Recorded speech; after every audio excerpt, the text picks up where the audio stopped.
Now we play the waiting game. Can't take them anywhere.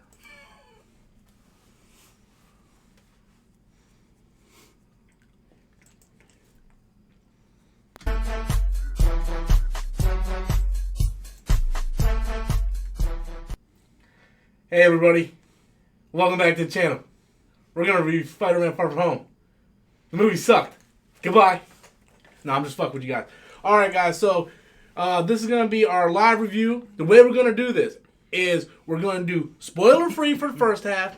Then we're going to go into full-on spoilers. I'm going to say, hey guys, we're going on to the full-on spoilers. So if you haven't seen the movie, then you can leave or accordingly. Not solo for this review is going to be me, CGH1 on the right, Adam on the left. I don't know left from right, guys. But, really, Adam? Okay. Really? Yeah. Hold on a second. Hold on a second. Green screen fucking up here. What you doing? No, I touched it. Yeah. I had everything set up and then Chris Don fucked up. Give me 1 second, guys. I'm trying to get this set up. And then we will be off to the races. Okay. So, CGAs, Adam, you got CGA's YouTube channel in the link below. You guys can check it out. So, I am not going to go first. Adam actually won the toss, so Adam's going to go first, followed by Chris, and then I will give you my thoughts on it, and then I'll tell you what the movie was really like. Okay, I'm just fucking with you guys. Go ahead, Adam. Okay. I won't lie, for I'd say the first 30 to 35 minutes of this movie. You're fucking lying. I was not 30 to 35 minutes, maybe 40. We just were not feeling this movie. There were times when I'm just this reminded me so much of Homecoming in regards to the bad humor. The teen drama just really wasn't working for me outside of maybe Zendaya and Tom Holland, which really doesn't pick up until the second half anyway. Once Mysterio showed up, the movie started picking up, and then once we got that, there's this action scene involving a carnival. Once we got that, the movie just kicked into high gear and started to really win me over. So, overall, definitely a lot better than Homecoming, in my opinion. Homecoming was a train wreck. Me and him both hated it. You can watch a review on his channel. He got so pissed he tossed a keyboard. All right, but I'm going to be straight. And I was mad too. I really don't like Homecoming at all. This movie, they nailed Mysterio, did such a good job with him. The movie fucked Mysterio? I said they nailed Mysterio. They said they nailed Mysterio. Nailed Yeah. Fucking nailed it, bro. This movie, yeah. I mean, they bent him over and took him around town, but Jake Gyllenhaal, so good in this. His back and forth with Tom Holland is very good. The stuff with Peter Parker and MJ is also a lot more fleshed out in this. Zendaya is actually allowed to give a performance in this film. Peter Parker feels like Peter Parker. He doesn't feel like Iron Man Jr. And here's the thing. Iron Man's name does get thrown out a lot in this film. All right? A lot. Okay? But Hold up. Time out. We got a super chat. Sorry, Adam. Super chats come before anything, my friend. And Daniel says, cut the BS. Was it worth the money? We got another super chat from Andrew. Hold on. Cut the bullshit. In my opinion, is it worth going to see? It's worth going to see if that's what you mean. Yes, it is. E-Hero Andrew writes, spoiler, love the part. Well, come on, Andrew. We'll get to Andrew's super chat when we actually get to the spoiler section. So go ahead, Adam.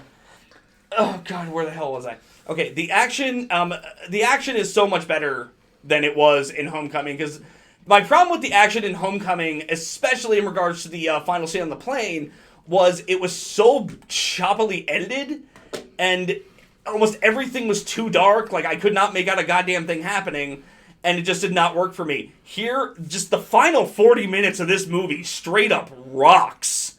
All right, to some of the action stuff that they're able to do with Parker taking down Mysterio, and I don't think it's any friggin' spoiler that friggin' Mysterio's the bad guy. All right, I'm sorry.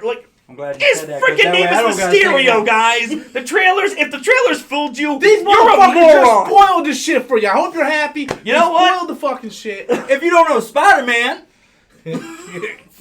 Hey, to be His fair, name is Mysterio. To be fair, 90% of the people that like Homecoming don't know Spider-Man, but I digress. Dude, it's like trying to pass Victor Von Doom off as a good guy. It's not gonna work. But They tried that too. All right. All right. There are a couple references that straight don't work for me. But again, I think the good stuff here kind of outweighs the bad. The worst thing about this movie really is the cringeworthy humor, especially in regards to Ned Leeds and Betty Brant. There's this whole thing with them. We'll get to that, dude. Don't even bother diving into that shit. That was just... It's a waste of time. That's all I'm going to say. That's 20-minute discussion in its own. Yeah. But overall, yeah, I would say go see it. It's definitely worth it. Okay. So, Daniel Vega, I say it's worth the price. Worth the price to go see it. Adam says worth the price to go see it. Chris, tell us how bad that shit sucked. Well, he did say Mysterio is the villain, so I don't have to sit here and say that. Because if you don't know that, you're... Yeah. Anyway, I thought the movie was meh, at best. All the sequences of him fighting Mysterio in this movie, fantastic. The visuals were fantastic in this movie, and all the action scenes were worth it. I did not like the high school pieces in this movie. I could not fucking stand them. Fucking first 15 minutes annoyed the hell out of me. Oh. But... Hitting the nail on the head. Hitting the nail on the head. But, you take... Just like how I say with Amazing Spider-Man 2, you take Electro out of that movie, that's a great movie. Yeah. You take the high school shit out of this fucking movie, it is actually a good movie. Yeah. But that's really the thing about it a now. lot of that is made me just, it's a man movie to me. I loved action sequences. One of the fight scenes that he has with Mysterio, which is what you would expect and want from a Mysterio and Spider-Man fight, we got. And it is fan-fucking-tastic. I'll get to another piece when we get to the spoilers that really annoyed me, though, with that scene. The end... I think it's the same thing that annoyed me. Another piece I'll get to is at the end, because that's spoilers, too. So we're going to get the post-credit shit and all that stuff. Yeah, because I'll want to go over all that. But the thing is, to me, the movie was meh. It was by far not the worst. Now, I consider Spider-Man 3 the worst movie. You guys consider Homecoming worse. Because it is. Mm-hmm. So, but I think, I consider Spider-Man 3 the worst. Amazing Spider-Man 2 is my favorite. This isn't my Spider-Man. This is Disney Spider-Man. So, therefore, I take it for what I get. And like I said, you take out all the stupid crap that we also didn't like from Homecoming with the Ned being Ned instead of Genki. You take all that, the Flash, Thompson shit. All that, you take all that out, Tom Holland does a great job. Jake Gyllenhaal does a great, fantastic job as Mysterio. And that's the thing I've loved about the MCU Spider-Mans, is the villains. Okay. I liked Michael Keaton as Vulture. I liked Jake Gyllenhaal as Mysterio in this. So it's probably like right in the middle when you rank them in the Spider-Man movies, in my opinion. It's right in the middle. It is worth the money to go check it out and get your own opinion on it. I do believe that. Because especially with how much tie-in it is with Endgame. There is a lot of tie-in with it. I got a problem with that, but we'll get to that. Too. Yeah. But that's kind of where I stand without going into spoilers. Okay. So my thoughts on it. It's a piece of shit. No. First of all, I want to say we hit over 100 people watching. We're at 105 people watching. Really, Mr. Really, Mr. Like this the whole time in the movie?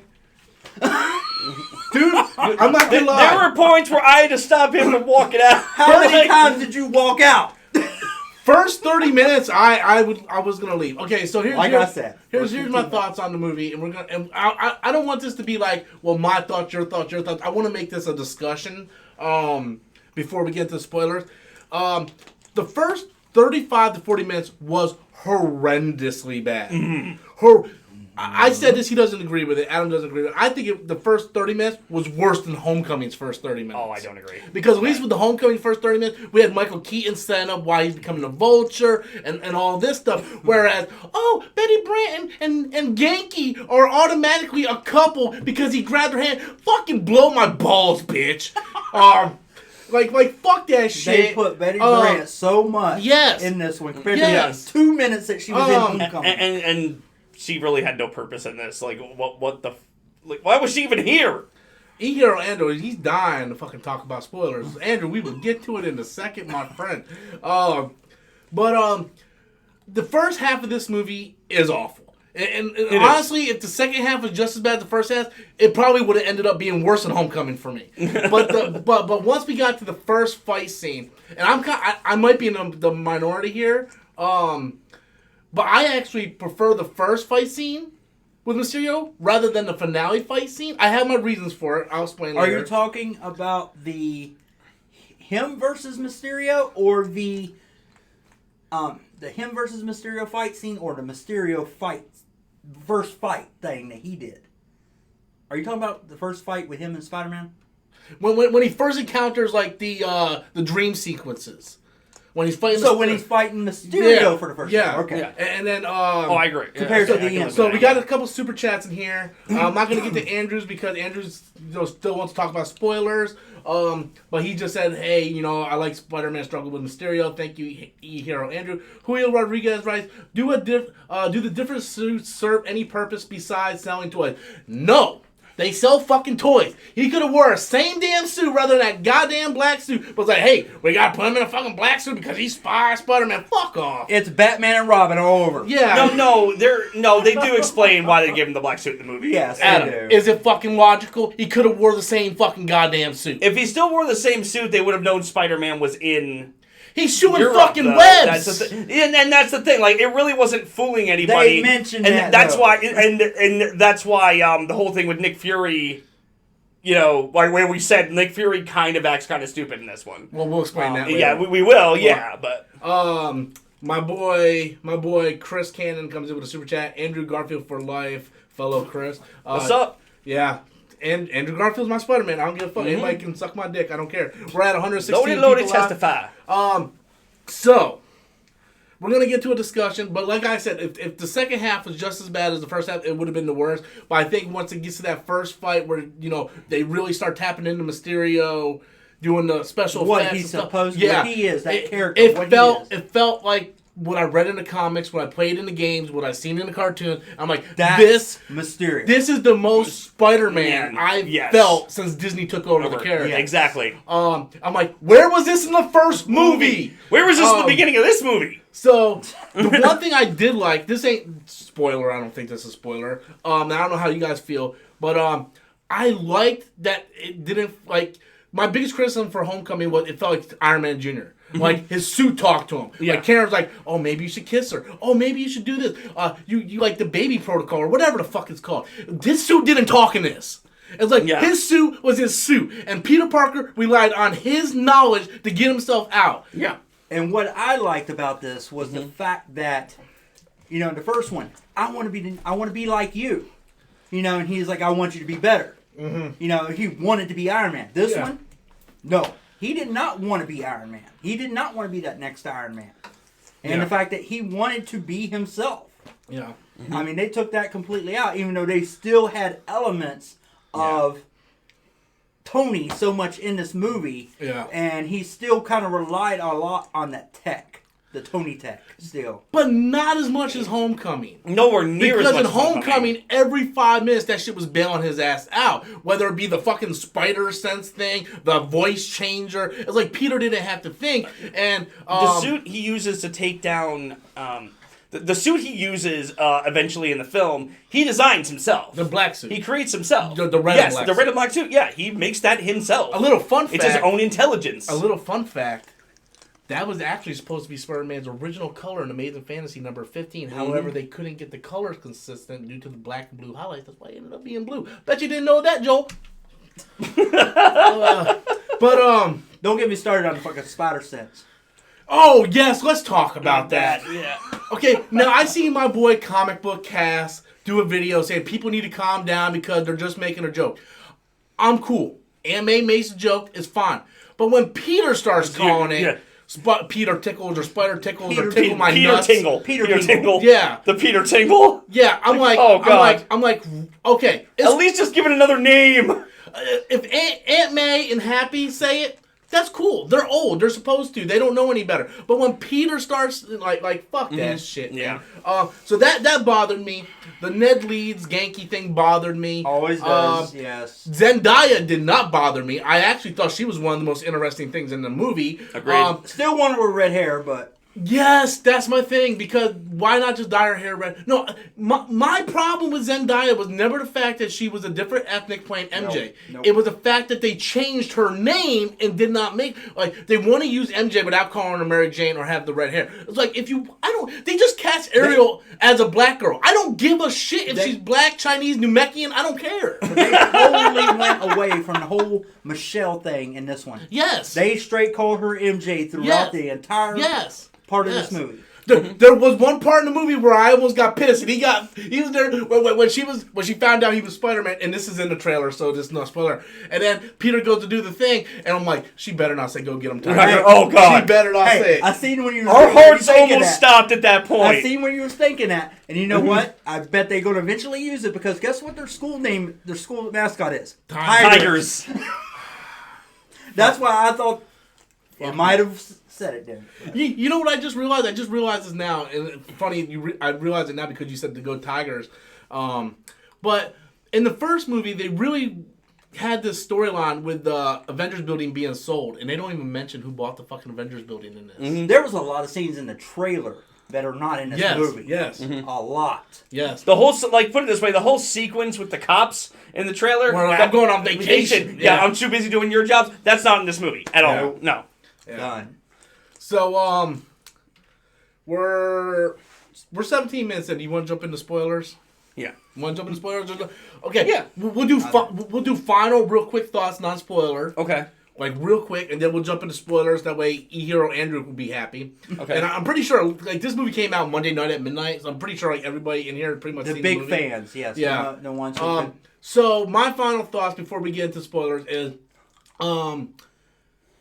much better than the first movie. Still not my favorite Spider-Man. I wouldn't even put it in my top 4 Spider-Man movies.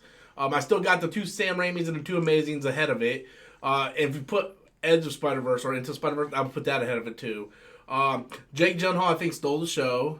The end credit scenes weren't worth the big... they were good, but nowhere near as big as the hype as everybody made it out to be. The first one was.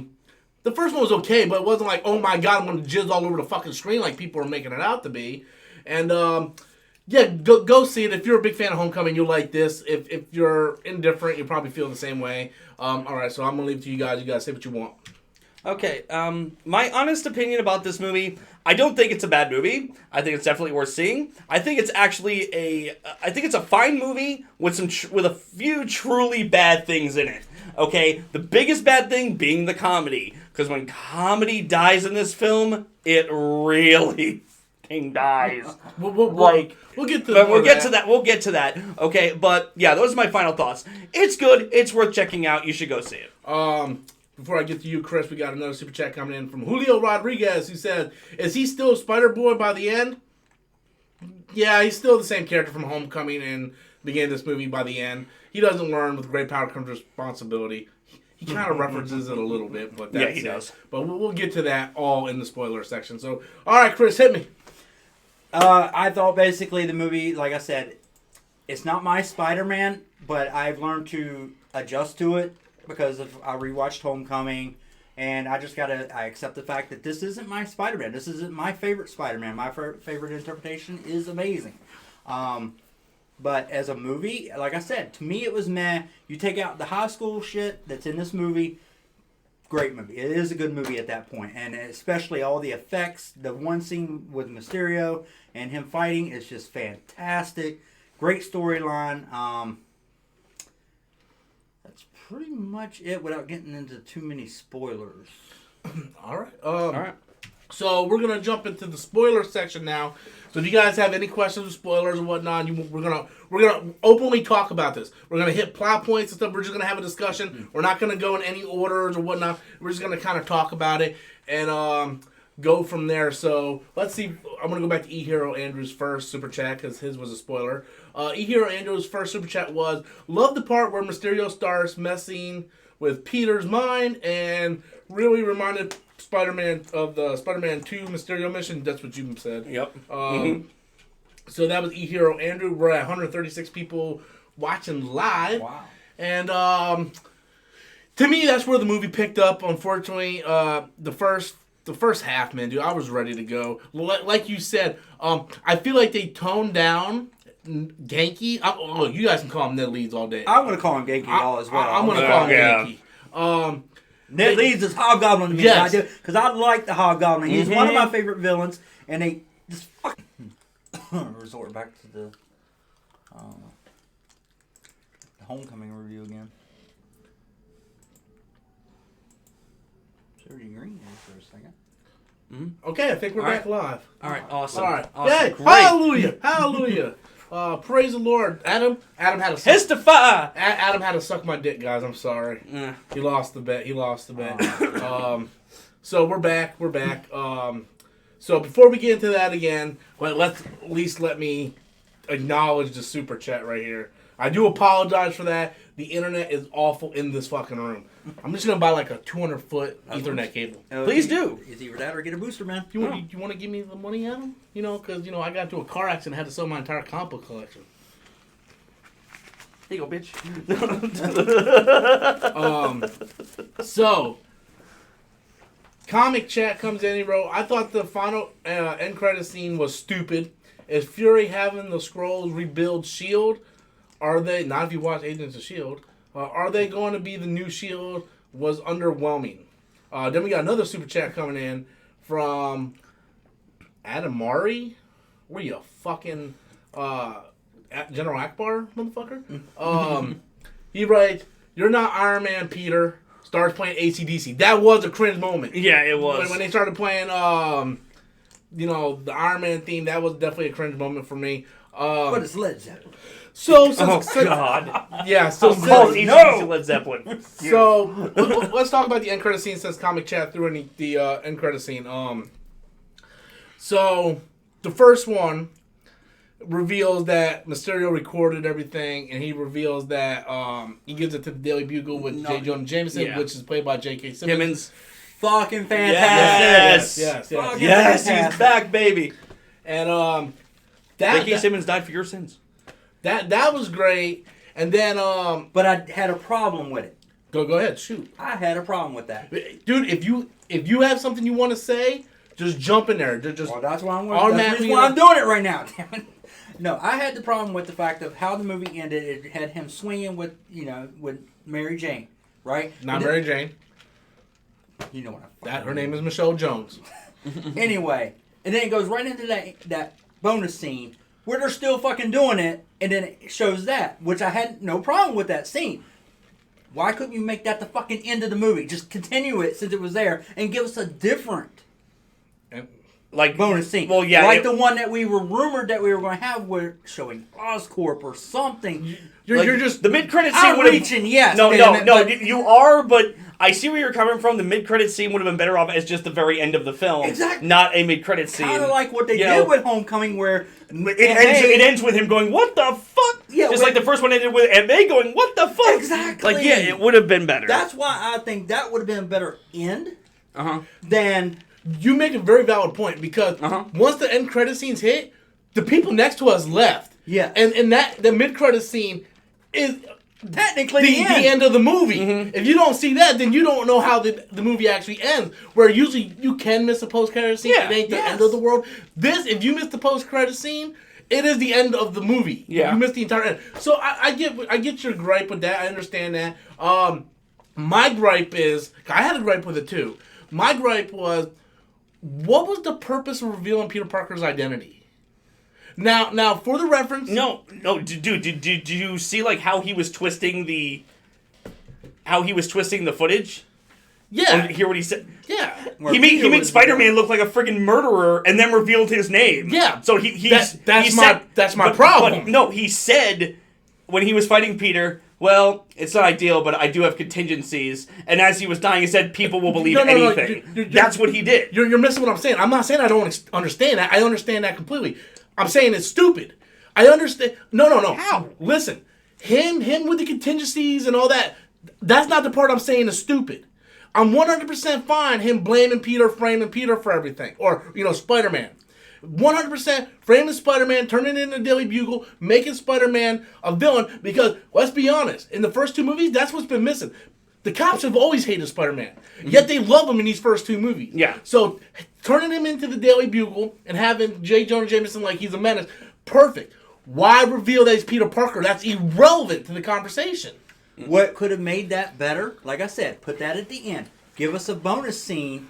Then at that point, like I said, setting up Oscorp where it showed that guy because he had where he took off like fully downloaded and everything and had that chip. Okay, yes. So That's what that basically information saying, was. definitely basically saying that he was the one that revealed that that Yes. footage, and then maybe have him handed it to To some a guy in mystery the shadow, guy. Like for Norman. yes. Yes. See, me and him are on the same page. What's wrong with it? No, but honestly, look, in the comic books, Peter's identity was revealed during Civil War. Yeah. Okay? Yes. And then what happened was, they quickly backtracked and made everybody forget. So, now we're going to go into the next phase of Marvel, with next phase of Spider-Man, and everybody knows Spider-Man's Peter Parker. How's that going to affect his school? How's it going to affect his daily? It makes no sense. It doesn't further the character any. They're going to put him in probably prison because of, they're considering him a murderer now that he's been To revealed. fight the Vulture and everybody. Fight Everybody's Sinister in fucking Six prison.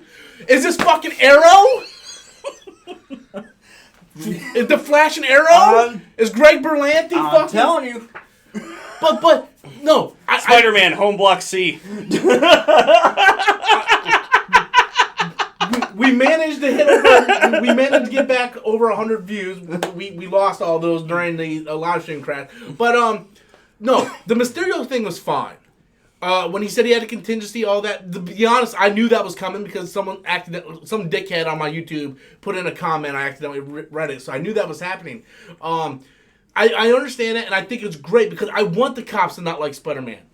That's what happened in the comics, the cartoons, They're always Sam trying to Raimi. catch him. Yeah, they always try to catch him. And in this one, and in Homecoming, they're playing with him. Oh, hey, what's up, Spider-Man? Could be a reason why they pulled that scene from the trailer. Yeah, true. And No, but here's the thing. He can prove... he can say that Spider-Man did all this shit. Okay, but Mysterio's saying that, oh yeah, his real name is Peter Parker, but there's no proof that he is Peter Parker. Because remember, in that footage, there's no footage of him as Spider-Man. His head is completely... So what you're... So him revealing it's Peter Parker, okay, yeah, he could try to screw Peter over that way. There will be people that will be in doubt. There will be people that will believe that he's Spider-Man. Okay, but either way, it screws him up. So the next film. So what you're saying is it's even more irrelevant. It's not irrelevant. His identity. It sets up the conflict of the next movie, what it's going to be. And you got a good point. They could question it and be like, yeah, the 16-year-old kid is Spider-Man? Exactly. Who's going to believe it? And how he looks and everything. Spider-Man. The only Flash Thompson is not going to believe that his hero is Peter Parker. the only way I can see that working is if they do like you said, and he's like, look, guys, I'm not Spider-Man, I'm a kid, whatever. But remember, at the end of Homecoming, Scorpion wanted to know his identity. Mm-hmm. And maybe Scorpion's like, I'm not buying it. He is Spider-Man. And then they form Sinister Six. Well, yeah. But Sinister Six is kind of out of question now, because the rumor was they were going to do Sinister Six in the third film. Well, you killed off Mysterio, you only got 2 people. I don't think he's dead. Really? I don't think he's dead. But like he said, Edith he used Edith to say, is this real, while Beck was dead. So obviously he's not an illusion. He is a master of illusion. Not only that, he had the glasses for some time. He could have tampered with it. With the glasses. That's actually true. Actually, no, that is true. So he's a master of illusion. You really he's the master of building for fucking Sinister Six. He is the pure master of deception. You're not going to have him in there? Now that you brought that up, I think you're 100% right. I think because Mysterio had the tech guy from Iron Man 1. Yeah. That built all the sentries. And he was still at the end of the race. He took that piece, and I guarantee he's the one that uploaded that. Yep. And I guarantee, exactly. He was the contingency plan to upload it, and he could have took Edith and messed with it a little bit because don't forget, Jake Gyllenhaal's Mysterio created the illusion effects for Tony Stark in Civil War, so he's smart too. So he could have taken Edith, fixed it for it to to prove, like you said, it was all. Like, can we just say that everything done with Mysterio in this movie was awesome? Oh, I agree. Like, pretty much everything done with Mysterio was great. Like I said, him and Vulture are one of the best parts of the new Spider-Mans. I agree. I agree with that. The villains are the best part. I want to get to a super chat, guys. It was from Armari. Dude, I suck at reading. Why does May care about Peter being Spider-Man? Or why doesn't May care about Peter being Spider-Man? Okay, I want. That's actually a problem I had. Yeah. She's so cool with it. Like, why? Well, I got references that will debunk that. I mean, you can still have a problem with this. Cool. You have perfect. So was she snapped too? I mean, they don't really address that either. She addressed that at the beginning of the movie. She did? Yes, when they're at the that school thing or whatever. Yeah, I know what you're talking about. Yeah. She said that how she vanished, and then 5 years later she shows back up in an apartment. They thought we were probably in the bathroom. Okay. Yeah, but they referenced it. But Oh, by the way, it's not the snap, it's the blip. Yeah, fuck the blip. Oh, my sister's a blip. She's a blimp. But one thing though. Fuck, I had it. I lost it again. Oh, the Aunt May thing. It still bothers me. He doesn't call her Aunt May.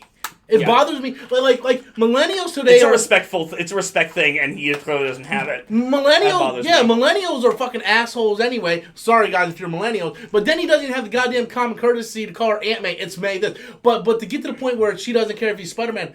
In the Ultimate Spider-Man comics, Aunt May helps Peter a lot once she finds out his identity. Well, that's true. She's cool with it. Once again, and they did the same thing in Into the Spider-Verse. She was helping Peter. Why is it in every fucking Spider-Man movie universe, more and more people know who the fuck he is? Dude, I don't know. I'm with you on that one. It's like it happens so much in the Raimi films. We all know how it in the second one. Yeah. And then everybody and their mama found out he was Spider-Man.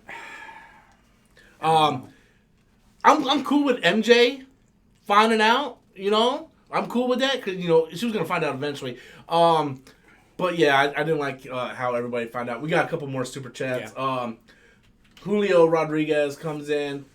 Thoughts on the multiverse? There was no multiverse. There was none. There is no multiverse. No. It was all like I said when we started this out, if you actually bought that crap that they were feeding you in the trailers that Mysterio was really from some multiverse, you're an idiot or you know nothing about Spider-Man. Like, those are the only two things. But possible because, no, there is no freaking multiverse. But he was from eight some universe. 833 or something. And this was like the 616. 833. Yeah, they mentioned Universe 6, that this is Universe 616. Well, to be fair, there is a multiverse, because once Thanos and everybody snapped and went back and grabbed the stone, there is a multiverse. It's just...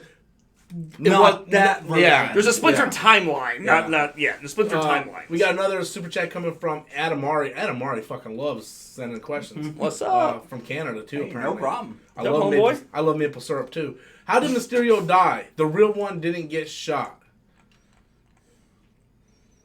Oh. Yes, he did. Because he got shot, but he made the extra hologram to lay on the ground to that try was to wounded. kill Peter and everything. Yeah, but how did that one die? So he got shot, but then Peter went behind him and... No, he camouflaged himself. Yeah. And made that other one to make it think that was the one so he could put the gun to his head. Yeah. So he did get shot. Okay. It was all holograms. That's what I said. Master Revolution. I don't think he's dead. Yeah, I don't. After hearing you talk a few minutes ago, I don't think he's dead either. Let's talk about the end credit scene. It's pointless. It really is. We got a super chat, and it's a big one too. Rui comes in. Rui, yeah. Secret identities are played out, boring storytelling devices for comic movies. Not the comics, but the movies also good for secret invasion. We're going to agree to disagree on that one. I like Spider-Man having a secret identity. One of my biggest problems with the MCU was everybody knew who all the characters were. It was like Captain America, Steve Rogers, Iron Man is Tony. Like, no character in the MCU had a secret identity. Which they started with in the first Iron Man. Yeah. And I like the fact that Spider-Man needs a secret identity because, hold on, Comic Chat, we'll get to it, buddy. Spider-Man needs a secret identity because he has to protect MJ, Genki, May. May, Happy. Like, he's got to protect all these people. And now, if he has secret identities revealed, all those people are in danger. That's exactly what Mysterio did in this one. Yes. He found, who knows? Yeah.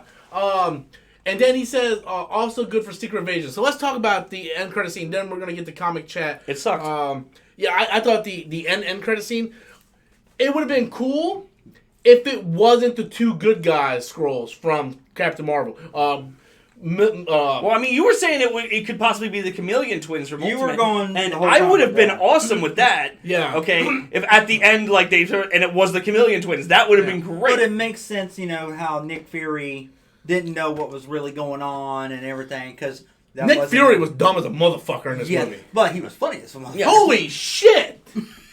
What? What's up? Fucking Lucifer just dropped $100. Did he actually leave a comment this time? Yeah, he Lucifer, said, my "Hail homie." Robert Storms." Oh. Who? Thank you. I need a car payment. I appreciate it.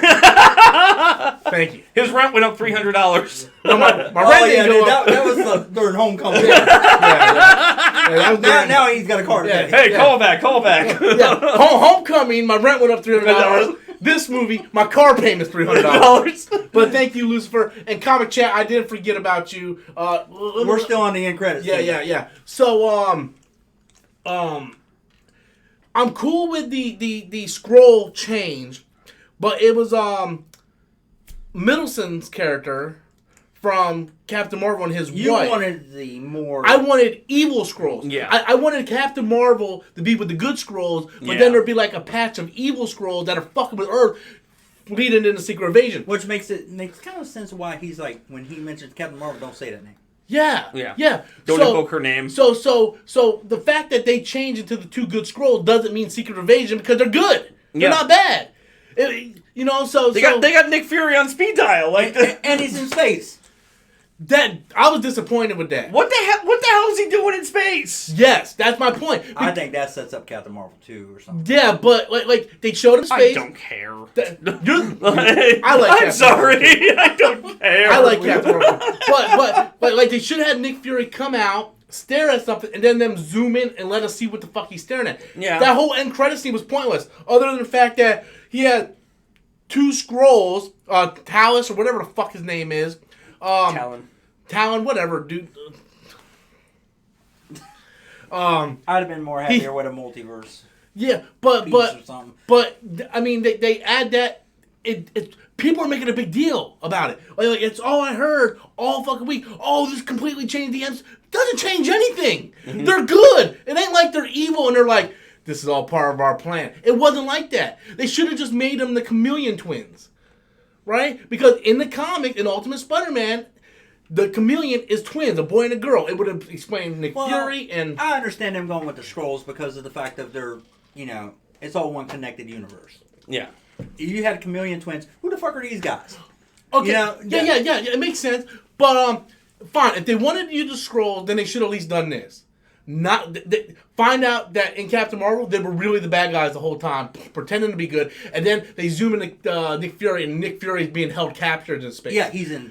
That would have made sense. Instead of him being on vacation getting a fucking suntan. Black people don't get suntans. I lived in Fort Lauderdale for 14 years. It was hologram. Wow. I don't care. Wow. Dude, my fan base is like 90% black people. I'm a brother from another mother. We all love each other. we all love each other. Okay?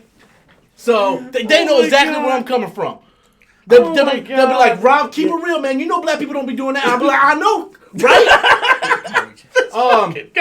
Anyway, I got some super chats here we got to get to. Okay, I had like 3 more pop up. So Comic Chat writes, by revealing his identity, they're trying to make him more like Iron Man. Another thing I don't like, even though they did back away from that. The world embraced Tony. Now they will embrace Peter as Spider-Man. Sony's trying to recreate the Iron Man magic with Spider-Man. Do you guys agree with that? I don't necessarily think that. Okay, and I felt that they moved like way far away from him being Iron Man Jr. in this one. They did. Like literally my favorite part of this movie was in the final fight with Mysterio when his web shooters go out And he literally has to make makeshift weapons to take down these drones. That was Spider-Man. He literally takes a freaking sign and uses it as a shield. That's what Spider-Man I'm does. Like, that is Peter Parker. Over there I'm like, no, he's using his brain. the second that happened, I'm like, this is the Spider-Man I know. This is the Spider-Man that raised me as a boy, making me that responsible young man I am today. And that was more Spider-Man than what it was in Homecoming. Oh, absolutely. Oh, just for the record, YouTuber here says brother from another mother 100%. So they agree. Yeah, what's up? Yeah. So I think we're all on the same page for that. We got more super chats. Lucifer with the $100. Hail Robert Storms, thank you so much for that car payment. Rui comes in with another super chat. They did say there was a sleeper cell though. That is true. The in Captain Marvel they said there was a sleeper cell of Skrulls, so there is a bad cell out there. That's fine if they would have used those Skrulls in the post-credit scene, but they didn't. Another super chat comes in from Anamari, who fucking loves me today, dude. Get off my wiener. Dude, you can stay on it all day. Okay, that sounded bad. Due to this version of Spider-Man... God damn it. Hey, I haven't got nothing since November. I need something. That sounded bad, too. Due to this version of Spider-Man being Iron Man Jr., I'm worried about the end credit scene.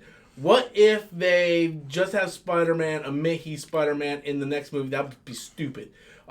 Tony... Don't bring Mephisto into it. Okay, so I called up. We got 2 more super chats, but I want to get to this topic because I feel they got away from the Iron Man Jr. stuff in this movie. That's why I've been saying the feel whole time. that? Yeah, dude, I've been saying that. They did, yes, the whole but time. they also he still had a lot of Tony tech. But his suit wasn't talking to him this time. No, the glasses were. Barely though. But in the glasses. Dude, he has the glasses on, I think, twice in the movie though. Yeah, he doesn't use it all that much. The first time he uses it, he screws up with it and damn near gets a castmate killed. Yeah. Like, with that whole sequence was retarded. That all right. Brad. Yeah. That was so fucking annoying. I hated that kid. Like you said, everything with the kids and the school thing sucked. Yeah. Mm-hmm. Once it got down to Peter fighting Mysterio, the movie picked up, which is the last hour of the movie. Everything with the high school thing fucking sucked. It fucking sucked. There's a reason why it was limited in the Sam Raimi trilogy and in the Amazing Spider-Man movies. No one wants to see Saved by the Bell with Peter Parker. Okay? I'm sorry. Well, if it's done right, it would be fine. Like, it's just not. Because I'm going to throw this out here. You know, we all agree that we like the Power Rangers reboot, correct? Yes. Mm-hmm. Yes. That was like a Breakfast Club type movie, and they did it very well. Yeah. If they would have done something in the realm of that for this movie, I would have liked it. But on that part, on your point, because you make a great point, on the Power Rangers movie, they didn't spend a lot of time at the school. They just did it for the setup, and then when the Rangers got to know each other, they went out and learned to know each other. But in this movie, and in the first movie, I feel, is they spend too much time in the school atmosphere. And that's where they're trying to do the comedy. Yes. For the movie. Yes. And the comedy fails. The comedy just fails across the board. Me and Adam were talking about this. I want to get your opinion on it. Did you notice Spider-Man didn't make any jokes in the movie? Like, all the classmates made jokes, but when Peter and Spider-Man is fighting, where's the quips? Well, like, hey, fishbowl head or something. Like, he made no comedy joke. Like, Tobey Maguire did it. Andrew Garfield did it. No. Tobey Maguire did it rarely, but he did it. We will not get into Tobey Maguire doing it because he is my worst Spider-Man. But he still did it. He barely did it. Tom Holland didn't do it at all. He didn't. Name one joke he made while he was Not in this playing. one. Yeah, exactly. I can't think of one in this one. Exactly. But the thing is, when he does the whole fighting against Mysterio, he knows who he is, and he's fighting him that way. You're right. He doesn't really. He doesn't say, "Hey, nice clown outfit" or anything. He talks more in the Spider-Man suit, which is what I like. That's the reason why I like Andrew Garfield's better, because he is comical in the suit. Well, but he's serious when he needs to be. Yeah. Well, I still think Andrew Garfield is the best Spider-Man. I do too. Yeah. I love Tom Holland as Spider-Man, but it's like everybody has jokes, but where's Peter's jokes when he's Spider-Man? The whole point is he's the lighthearted, I'm gonna fuck with the other person's mind, saying, "Hey, yo, Vulture," or something like something stupid. He didn't do that. Pigeon wings, or Doesn't do that. We got a lot of super chats popping up, so I got to get to these things. I got like 3 more popping up. So, where the fuck did they go? Mad1306 writes, Nick Fury in space setting up Sword, the new Shield. Maybe. I stopped reading Marvel Comics for a couple years. I don't even know what the fuck Sword is. Ain't that the new Pokemon game, Sword and Shield?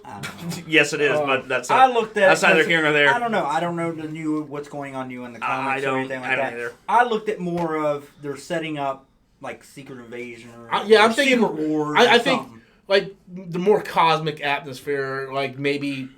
I don't know, Fantastic Four. I don't fucking know. At this point, I really don't give. I thought that end credit scene was a huge letdown. It was. I freaked out when she turned into a Skrull, but then when I found out which Skrulls they were, I was like, well, they're good. I don't care. Now, this was supposed to be the final of the Phase 3.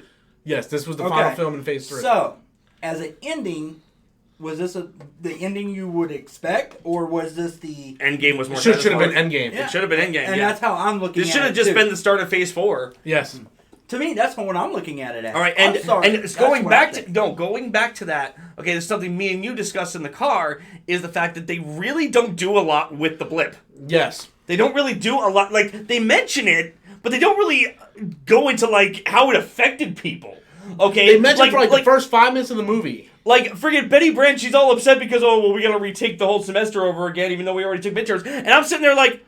So, you care more about that than you do not existing for 5 years? But the whole thing is... And, like, nobody... They don't really go into, like, the psychological ramifications of that. No. It's so... Because Endgame... It's such a letdown. Endgame, it looked like a fucking apocalypse land. Yes! You know? Yes. And then, all of a sudden, now that everybody's back, everything's okay. Yeah, exactly. Like when Ant-Man's walking down the street? Yeah. You see all the boarded up houses? Yeah. Now, Adam made a great point.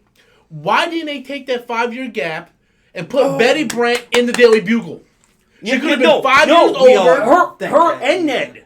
Yeah. This way you don't have Ned's humor here. He's an adult now. Yeah. Okay? And both of them worked for the Daily Bugle in the comics. So, like, that would have worked. Because Betty Brant is older than Peter anyway in the comics and stuff. Like, they could have had... Especially they could have done it because of the fact that she was only in the first one for 2 damn minutes. So she wasn't even a big character. And then they made her a big character. But yeah, just having all of his friends get wiped out with him, that just felt lazy writing. It's such lazy writing. It is. You feel no consequences of that 5-year jump. Oh, none. That was like that is honestly the biggest issue I have with this movie aside from the comedy. Again, this is the first 15 minutes, first 30 minutes of the movie. Mm-hmm. Yeah, it's like the answer. Like Endgame should have ended it. This should have been the start of Phase 4. There's nothing in this movie set up that had to be the end of Phase 3. No, nothing. Just like Ant-Man. It's a memorial. To Tony Stark. The only thing I can think of is Kevin Feige didn't want to end it on a sour note. Which I didn't think Endgame ended on a sour note, but anyway. Endgame ended on a triumphant note. Yeah, we got a shitload of super chats we gotta get to. I never thought I have so much super chats. I can't get to them all right away. But we're getting to them. Hold on, guys. Love the Jonas, Alex Jones, Jameson part. Everybody loved the Jameson part. God, yes. To have him in that. Just having him back. Great. Yeah. Having him back made me so happy. Yeah. That's what I want. And just like the way he delivered it was perfect. Yeah. It's like he never left us. Well, it's like he's just there. I was telling Adam earlier in Amazing Spider-Man 2 when Peter emails Jameson and he wrote wrong. I always pictured J.K. Simmons voice in that anyway. Yeah. You know, and if there is a multiverse, there's no reason why J.K. Simmons can't exist in all the Exactly. If the CW can do like different versions in all their realities, they can. That's fine. So that was from E-Hero Andrew. Next super chat comes from Amari again. Jesus Christ, bro. Endless wallet. Let's talk about the Mysterio fight. Unreal. He finally had spider sense. No, he had spider tingles or Peter tingles or my balls tingle in his mouth. It felt like Spectacular Spider-Man cartoon. Loved it. I didn't feel that. Now, as much as I love that action, that whole scene with him fighting Mysterio, and the illusions and everything, where was the fucking spider sense? Well, that's the thing. And that was another thing. He doesn't think it comes and goes. No. He utilizes it at the end to get through that shit. Like but he doesn't said it on the damn plane again. Oh, it comes and goes when they were talking about the tingle thing. And I think the illusion is the first time they all caught him by surprise. Yeah. Okay? So he didn't think to use it. Because, again, we've established that this Peter Tingle, whatever it is, But it's new. still. It's new. His spider sense is new to him at this Even point. when Aunt May hit him with the damn banana in the beginning of the movie. Yeah. I'm kind of with Chris on this. I love your explanation. I think it's bullshit because the direct. No, hear me out. I'll tell you why I think it's bullshit. Because the direct after his homecoming, everybody had backlash on where's Spider Sense. Oh yeah, that pissed me off. Because it wasn't in the movie, but the directors came out and said, "Oh no, it's in there, right?" Even though we know it's bullshit, they're just covering their track. So if we're gonna take them by the word, he had it back then. So I don't want to hear the whole shit. Oh, he's new to it here. Bullshit. Because, in Infinity War, he's on a damn bus, doesn't see shit, and then all of a sudden his hair stick up. Yep. Yeah. Doesn't see shit. So just for the record, I'm 100% on your side. Okay. But I like how you can at least kind of explain it. Yeah. I mean, it's bullshit, but I'm happy for you. But It's the whole Spider-Man 2 thing. I lost my powers. right, like you lost your powers. You know what you guys do? What you guys do? You lost your powers 150 feet in the air. Spider-Man 2 is a and you fall to your Spider-Man fucking 2 is a masterpiece. Y'all fuck off. a masterpiece. Why didn't Doc Ock just steal Shut the up. fucking part? Shut up. I can't watch the Raimi. It's hard to watch the Raimi movies. Even Ouch. the first two. Ouch. No, I'm sorry. It is. You watch them, they are campy and Yeah. they're dated now. I can rewatch Spider-Man 1. I had it on my TV the other day. It was at the end, and it still Sorry, fucking kills folks. me when he gets stabbed in the nuts. Don't tell Harry. Sorry. I lost my nuts. Okay. Anyway. Dude, I got like tons of super chats. I really got to get to these things. 'Cause I had like 4 more people. Adam already talked about the Mysterio fight. We're gonna get back into that. Comic Chat writes in when he makes his own suit. This is straight up Iron Man. Nah, Peter makes his suit all the time. That's why Happy smiled and put on the music. The whole movie was Iron Man Jr. Far From Home. I disagree. I completely disagree. Part of it did annoy me because He didn't have anything handed to him in this movie. Yeah. He's using Stark stuff. I think that's one part that bothered me with it. But yes, he does make his own suit. He's just using that tech. That Here's the helped thing. make him. There was the only thing handed to him in this movie was the pair of glasses, and he didn't even want it. Yeah. Okay. And he tried to give it away. accomplishes everything on him on his own, which I like. Yeah. I'll agree to that. I agree with Adam on this part because even Andrew Garfield in Amazing Spider-Man 1 took the web things from Oscorp yeah. and then modified it himself To be actual living. Yeah. So this movie was the first time they showed Peter in this universe use his brain and able to come up with his own stuff. A lot of different times in it, actually. Yeah. So I like that. It wasn't like Iron Man going, "Oh, here's an Iron Spider suit," or "Here's this suit for you." It was like, "No, I'm going to design this thing," and it works. Especially because his suit. I mean, and he has the black suit that's that Nick Fury has made for him, but like literally, it's no different. It's just kind of there. You mean that rip-off Target piece of shit? I hated that fucking stealth. Yeah, suit. that suit. Oh, let me fucking just put sucked up my in. glasses. It was fucking stupid. I hate that fucking suit. I want to fucking take a shit. Oh wait, he on put up that the suit. glasses, so technically he's Catwoman now. Okay, move on. To that Hey, he still has the Iron Spider suit. So. yeah, I hate that fucking suit. But here's the thing: he doesn't fight with it in this movie. Nope. No. Which is good, which I liked. And they deleted that scene from the trailer. So, okay, next super chat comes from Julio Rodriguez, and he writes, "Missed opportunity not having Tony or Uncle Ben in the Illusion." So I actually want to get to this. And there was a part in the Illusion that pissed me off. The tombstone. grave. The tombstone Should have been Uncle Ben. Yeah, I'm glad we're all on the same page. Should have been Uncle Ben. They have not mentioned Uncle Ben. No. Once. No. The close, It's making me angrier the more I think about it. I told you they're going to make more Tony Stark on the Uncle Ben of this universe.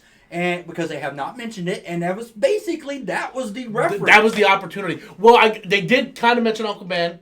There was a scene. I will get to it. And the reason why I know this because my homeboy Comic Book Casting did a video on it. Oh, wow. But where? His suitcase, his luggage has Uncle Ben's initials on it.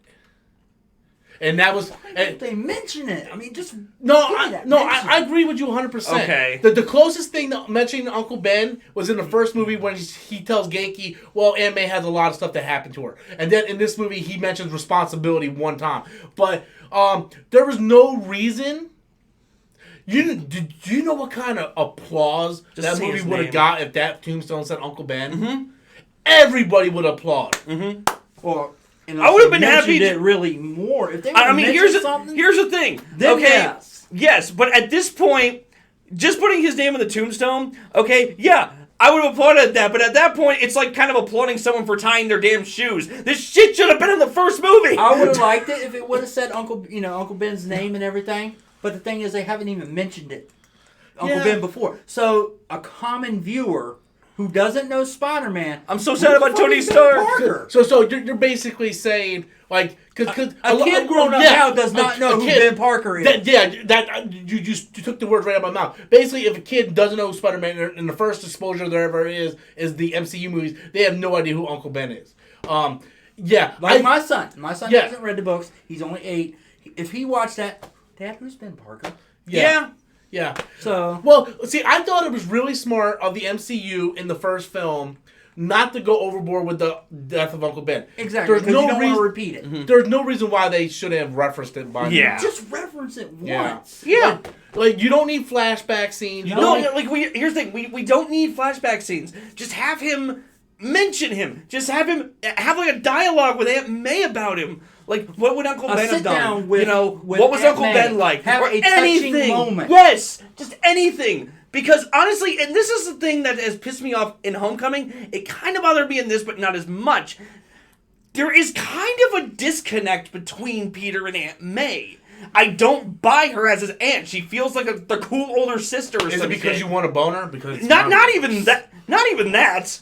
Okay, it's just she doesn't feel like a concerned aunt really in any way, shape, or form. She just feels like the cool older sister who's down with everything. And that's the only impression I've ever gotten from Aunt May in this film. And don't get me wrong, Marissa Tomei's fucking beautiful, but I mean that's not what bothers me about it. You know what else they should have added? They missed an opportunity during the illusion scene to have Uncle Ben in that illusion scene. Not just a tombstone, but Uncle Ben. Because there were scenes in the comic books where Peter would have like he would be like knocked out or something, and then Uncle Ben ghost would appear to him like, look, you can do this, and then that's when he, there was a lot of missed opportunities with Uncle Ben. I don't understand why they don't want to do it. It's because that's one of the biggest complaints that they have with this whole Spider-Man constantly getting rebooted. They do the same damn story over and over again. Because that's exactly what happened with Amazing Spider-Man. Why do we gotta see another origin? Just do. But they did the flashback. They did the origin very differently in Amazing Spider-Man. Yeah. Okay. But they did what I mean is they have Peter Parker in that film in the Amazing Spider-Man deciding what he wants Spider-Man to be. Mm-hmm. All right. And ultimately, it's Uncle Ben's words that make that decision for him. Yeah. Okay? Oh, so all this was about getting even. I guess you feel pretty good about yourself. Yeah. All right? Because he uses Spider-Man just to get even. He tries to find his uncle's killer. Yeah. Then when he saves that kid in the bridge, he realizes, no, this is what Spider-Man should be. Mm-hmm. All right? So, yeah, they do it very differently, as opposed to in the Raimi films where, Uncle Ben dies and then 3 scenes later, he's Spider-Man out of nowhere. That's because the Raimis kept it really close to the Amazing Spider-Man. Oh, absolutely, yeah. The Amazing Spider-Man. That's the thing. I'm not having a problem with either one. Yeah. Okay, I'm just saying they did it very differently. At this point, everybody wants to sign petitions and shit. When are we going to get the Just for Uncle Ben petition going? Please. Where's my paper? Yeah. Jesse Lopez comes in. He writes, "What's up, guys? I so thought Peter was going to see the Fantastic Four building from the Avengers." He means the Baxter building. Baxter building. But got another super chat. But didn't want to go in with high expectations. So he thought he was hoping to see the Baxter building, and he didn't want to go in with high expectations. I was thinking they would show it either. It would either Oscorp. No, it would either be Baxter building or Oscorp. Yeah. Okay, I think we're still going to get that down the line. I think it's going to be one of those two buildings, either Oscorp or Baxter building. They really referenced the older movies in this with that the guy from our first Iron Man. Mm-hmm. That was the tech guy. Yes. And then there was another one. What was the other one? And what? That was kind of did a real quick flashback of.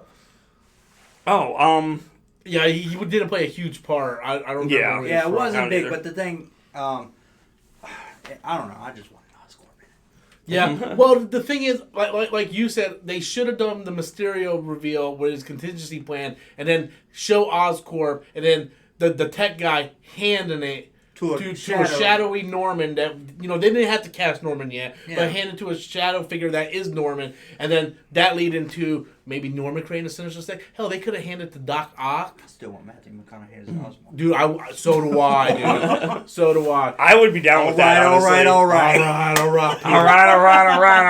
Show these pumpkin bombs now. The Lincoln Lawyer is the Green Goblin. That's a badass shit. I can see Matthew McConaughey from Free State of Jones playing that. Oh, God, yes. We're going to do this for our children. And our children. Bennett comes Surprise! in. Bennett comes in with a big super chat here. He's got a big super chat here. Personally, I'm glad they're staying away from Oscorp. Well, he completely fucking hates what we just said. Yeah. Not because I don't want to see it, but Marvel would probably fuck it up. He's got to You know what? Hey, when you're right, Bennett. My man. And have Oscorp be a school club run by... Okay, so this is actually funny. Bennett came up with a joke. He's like, they would probably fuck it up and have Oscorp be a school club run by a senior kid named Norman. That's probably what they would do. Oh my God! That's probably something they would do. Listen, my brother, that was hilarious. Please don't give the MCU any ideas. Yeah. Don't do it. Don't do it. Well, in the first place, I may have get Green Goblin in the MCU. It's more likely going to be the monster. Yes. Version. I'm good with that version. I'm used to that version now. As long as they don't make like Harry, Carnage, or Venom or something, whatever the fuck he is in that. Wasn't he Hobgoblin in the comic? In the Ultimate Spider-Man, he was goddamn. In the Ultimate Spider-Man comics, he was the Hobgoblin. Yeah. Which the story was fantastic. And Ultimate Spider-Man cartoon, which is a piece of shit, he's fucking Venom. That's what I was just... I hate that fucking show. No. I remember when I told you about that, and you were like, did they really? Yeah. They did. They really did, dude. Because I watched They it for did a little that. bit, and then I was like, no, I can't. They did that, my friend. I mean, some of the episodes did get... When they got away, I think, from him being with the team, and then him actually being with Spider-Man's, that was kind of cool. There was actually one, it's like a 4-part episode, I think, where he goes to different Earths. Yeah. I like that one because they do the 2099, and it looks like, computer animated. It looks nice. Now that one I kind of like, but the thing is with them, because everybody asks me like, Rob, why are you so pissed off because they fucked up Spider-Man so much? Because let's be honest. If you're a hardcore Iron Man fan, if you're a hardcore Iron Man comic book fan, they fucked Tony Stark's Iron Man up compared to the comics. They did, yeah. They did the same thing with Thor. I think Captain America might be the most truest to the comic book origin, but they did the same thing with Natasha and Hawkeye. But the problem is, I'm not a hardcore comic book fan of those characters. I'm a hardcore Spider-Man comic book fan. So that's why it affects me more. Just like the Walking Dead comics. I read every Walking Dead comic, so that's why I get so pissed off when they fuck up the show. I have actually heard arguments for people who have read like the Iron Man comics. Okay, they get kind of mad when he reveals himself in the end and says, "I am Iron Man." Okay, but my whole argument to them is always, guys, in the comics, it was never a mystery who Iron Man was.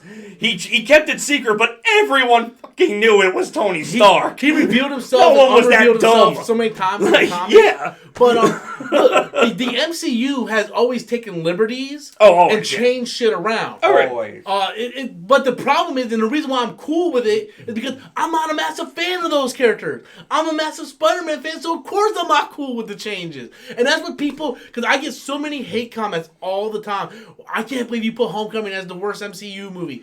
It's because I am a hardcore Spider-Man fan. And this is not Spider-Man. But the thing is, you sit there, you take away everything that from the high school part of it, the Flash, what they did with the MJ, the Genki, all that kind of shit.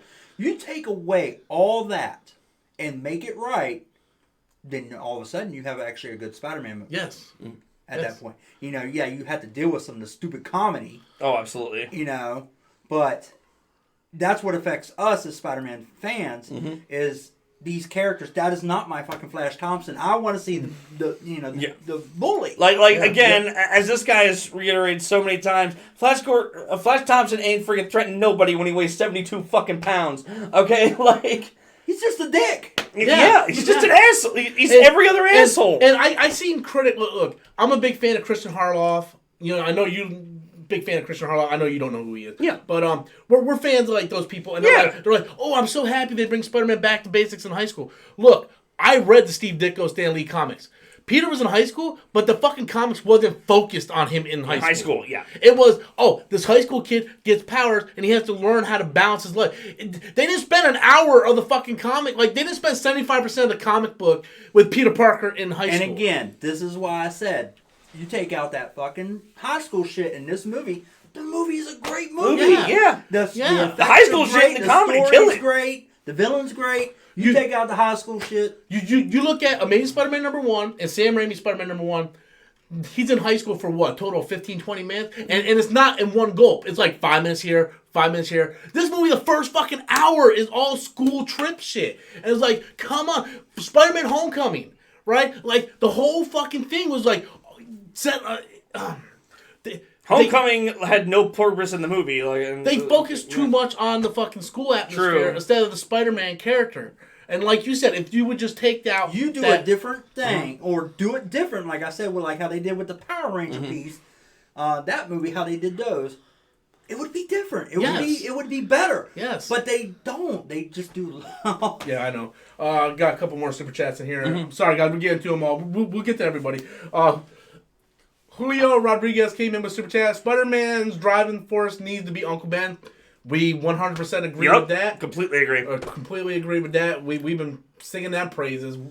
We're Team Uncle Ben here in this house. Bennett comes in with another big super chat. What would y'all say to David Morrissey, the guy who played the governor in Walking Dead, possibly playing Norman? I've been floating around for a while, just as a rumor, though. I think I'd rather eat my own cock. Yeah. Don't get me wrong. Here's the thing. I've seen David Morrissey in things that I like him in. Walking Dead was not one of them. No, he did not feel like the governor at all. The governor was a character modeled after Danny Trejo. Does that sound like David Morrissey to you? Yeah.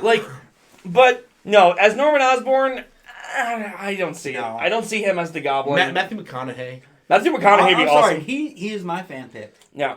Yeah. I'd be down with McConaughey all the way. I mean, I'm trying to think of, because there was a rumor they wanted to make Norman Black, and I'm cool with that, but who would you cast that is already MCU? Maybe, you know who I would love to see as Norman if they decide to make him black? Dude from Green Book. He won an Oscar last year and the year before that. Mahershala Ali. Dude, I love that guy. That dude's awesome. Yeah, he would be a great Norman. And he was in Alita. Yeah. Badass motherfucker. Calm down, Captain Marvel. Yeah, which one crossed the billion? Alita bitch. Which one? Alita. No, I'm sorry. I'm actually going to be with him on this because I like Alita a lot better than Captain. Thank you. I agree. Hold on. Don't put words in my mouth, people. I loved Alita. Okay, you started a war. There was no war. I loved them both equally. The internet created a war that should never been created. I love both of them. So if the internet wants to throw a war, I will throw out numbers proving I am right. We all know Alita did not do as good as Captain Marvel. We know that, but I personally just watched Alita, and I liked it. It's definitely my second favorite movie of the year. Really? You need to get out more. Really? So David Morrissey, no. Not for me. I really want Matthew McConaughey. Yeah. You say, you're agree with me. I think we all want that. I believe Matthew McConaughey said he wants to come out, come in. Who wouldn't want to be in the MCU as much money as this shit is making? Yeah. I mean, the only thing I can think of is kind of like what you mentioned. They've tried to get Keanu Reeves in there, too, about, for a long time. No, he is.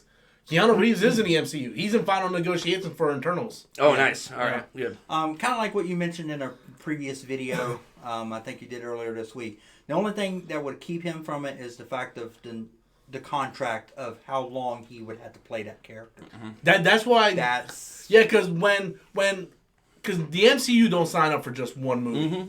Mm-hmm. You're not a one and done. And that's why I was so surprised when Gyllenhaal signed up. Yeah, because Gyllenhaal doesn't do like that type movie. Yeah, he doesn't. And funny enough, Gyllenhaal was supposed to play Spider-Man. Spider-Man 2. Yeah. But because he does mostly like Nightcrawler and all these small films now. He grew such. since the days of Prince of He's like an Persia, he Oscar has actor. grown. You wouldn't expect him to play a villain in a Spider-Man movie. And but I'm glad he did. Yeah, so when he signed up for Spider-Man, I was like, oh, and he had to sign at least a 3-film contract at the very least. At least it wasn't Arnold sitting there saying ice puns. Yeah. We got 2 more super chats that just popped in here. E-Hero Andrew writes, who thinks the spider eyes is brilliant? Who thinks how they do Spidey's eyes? I guess he's talking about how they go up and down. Now, see, I like that from the it works. I like it because it feels like Spider-Man. It gives him emotion. It does, yeah. It feels like Spider-Man. It looks like I'm reading the comic at that point. And the cartoons do it. I just hated the fucking stealth suit. Yeah. Let me flip them up. We all agree the stealth suit sucked at. Yeah, the stealth suit. But like when they first introduced Spider-Man's suit in Civil War, when the eyes went like that, like it's perfect. It gives them when I emotion. watched that trailer. Yeah, and I was like, I was like, that's Spider-Man. Because a lot of artists, like my favorite artist, Humberto Ramos, not my favorite artist, but one of my favorite Spider-Man artists, Ryan Stegman does the same thing. Him and Roberto Ramos does the eye emotions a lot, and it gives the character a lot of that. Yeah. Mad comes in with another super chat, and he writes, everyone wants to know who's going to be the next Iron Man. Just total disregard War Machine, who has taken up the mantle when Tony was gone. Okay, first of all, fuck War Machine. Like, they even make fun of him in Age of Ultron. When he's like, oh, is that a War Machine story? Oh, good story. Remember when Thor was fucking? Like, it was like, oh, is that the story? Yeah, it's a War Machine story. Oh, then it was really good then. Like, no one gives a fuck about War Machine. He should have died in Civil War. And I like Rhodey. I like Rhodey. It's just, come on, he's not Iron Man. He's nowhere near as smart as Tony. No, and here's the thing: he's also got that injury. He's also got an injury. Yeah, the leg injury. So yeah, he's basically Professor X now. But yeah, I mean, I like Rhodey, but he's just Coke Zero version of Iron Man. Mm-hmm. You know damn well we'll eventually get Ironheart. We're gonna get Ironheart, yeah. They're gonna build that. Listen, we already compromised, okay? Friggin' Falcon's gonna be Captain America. Can we just live with that? Is that a racism joke? No! Ish? No. We keep it PG on this fucking channel. Really? I fucking throw books and keyboards and shit. Yeah! I have not thrown nothing yet. Let's talk about Flash fucking Thompson. That was the old Robert Storms. Comic Chat comes in with a super chat. Russell Crowe could pull off Norman. Oh, yeah. And he did Jekyll and Hyde in The Mummy. We don't talk about the fucking Mummy. No. Okay? We do not speak of that bullshit. We do not talk. You know what? I had not thought about that movie since the moment I reviewed it with this guy. Thank you for ruining my fucking life. Did you see that movie? Yeah. It was terrible. You liked it, didn't you? No, I did not. I don't know, because sometimes you're iffy with it. I miss Brendan Fraser. I mean, I paid $1 and it's on my digital movies, but that's it. It's not even worth $1. But hey, I will go. It has some things I like, but not a lot. Well, we've been streaming for an hour on this go around. Okay. I don't know how long. It was about half an hour on that. Wow. Okay. All right, but whatever. Let's keep going. But you got to work tomorrow? No, I'm just curious. I'm just curious how long we've been going. We're doing good, man. All right, fine. It is 11:45. Ooh, 15 more minutes. 15 more minutes. Oh man. You can't. I don't know. He's on fire. I know, right? Everybody wants to hear all this Spider-Man shit. We're still over 100 views. Holy shit! Bend it again. Keep going, fuck it. But oh yeah. By the way, I got Chris's YouTube channel in the description box below. Go to the channel and give that man a subscribe button. X-Men rankings coming tomorrow. And you guys know Adam, so you know what his channel is. If you watch my review, you know what I'm Okay. So before I get to the next super chat, Russell Crowe as Norman, yay or nay? Actually, not a bad choice. It's not a bad choice. I don't want to see it though. To be honest, I can live without it. No. Russell Crowe as Norman. My only concern would be Russell Crowe as Goblin. As Green Goblin. But they're gonna do. But they're like he said, they're gonna do the Hulk version of Goblin. Oh, they're not gonna do our version. Voice it. Okay, I can dig that. I can dig it. It's gonna be a Thanos. If they do that, then I can dig it. Okay, so since we were talking, we had 2 more big super chats come in. Bennett wrote, "For the love of God, it's been 15 years. Is it time for Doc Ock to grace our screen again? If they want to do Sinister Six, I can't see anyone else leading the team. Norman can lead the team. Norman can lead the team. Doc Ock can lead the team. But for the love of God, I want fucking Hobgoblin. Well, we can't. I'm actually down for that. We can't because Ned Leeds has diabetes. Okay, that's fucked up. That reminds me. Didn't they change the name of the Hydro Man guy? No. We were talking about I heard y'all say something when they were saying about a guy who had that kind of power. No, they got his name right and everything. Like Maury. But we just feel like they wasted him. No. Like he could have had a bit, like instead of him being like this illusion or whatever, they just kind of like wasted the character. Same with like Sand. Yeah, well, basically what they did with the Shocker. You know, they wasted the Shocker in Homecoming. They wasted Sandman. They wasted Tinkerer. Man. Yeah, well, the Tinkerer wasn't really wasted. He was kind of doing what Tinkerers do. True. But yeah, so I want to see Doc Ock. Like I said, we could have saw the scientist guy hand the mystery thing to either a Mystery Norman or Doc Ock at the end of the movie instead of going viral and shit like that. We would have had Doc Ock if people stopped bitching about Amazing Spider-Man 2. Yeah. Amazing Spider-Man 2 made money. It made money. It did, but the thing is, a lot of people dislike that movie so much. But did you ever hear about what they were going to do with the third one? Are you talking about with the clones, with Captain Stacy clone? Yeah. Yeah. I mean, some of the directions that they were going to go, they were going to bring Gwen back. They were going to bring Stacy back. I kind of didn't want to see Same thing with Spider-Man 4. Oh, God. Don't get me started on that. The Vulturous? Yeah. I mean, I wouldn't have minded seeing John Malkovich play the Vulture. I wouldn't. Yeah. But the thing is, like I said, when you go back and look at the Raimi films, they're campy and corny, and it's hard to watch them. But they should at least gave Garfield a trilogy. If the movie sucked, big deal. Spider-Man 3 sucked. They were going to reboot it anyway. Yeah. So why not just try it? So we might see Doc Ock at some point. I think so. I think Doc Ock, because they're starting to go through most of them now anyway. So I'm thinking if they don't go with the Sinister Six in the next one like they're kind of planning, Hobgoblin is probably one of the next big villains he has left. Yeah. And then it's either going to be that or they're going to go right back to Doc Ock. Or they could go Scorpion.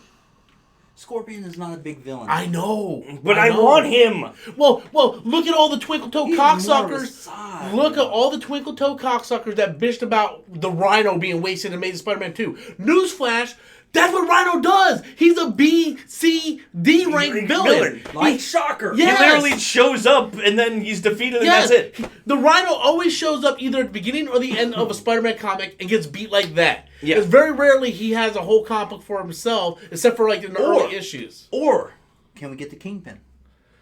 Then they would have to bring in D'Onofrio. Then they would have to do that. No. I just thought something. Everyone thinks Peter Parker, he's going to need a lawyer. Matt Murdock, they're not going to do it. Spider-Man and Daredevil, motherfucker, that's what I want. That would be awesome because they did shit like that in the comic books. But there's no way in hell look, if they didn't show up in Endgame, they're not going to show up in the universe. You never know. We had Jarvis from those TV shows.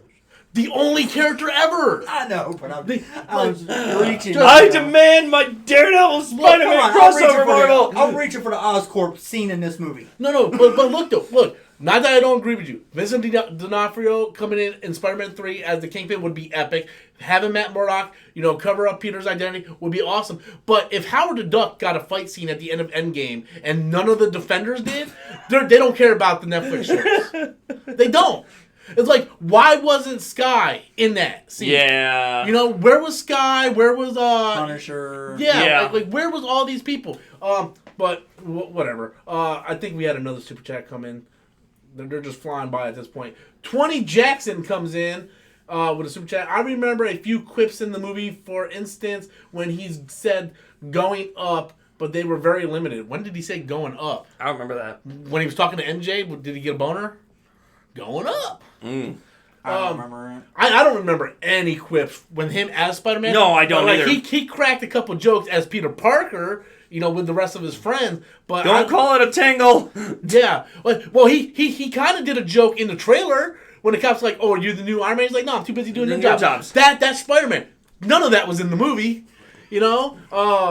So Yeah, just Well, he did in Homecoming.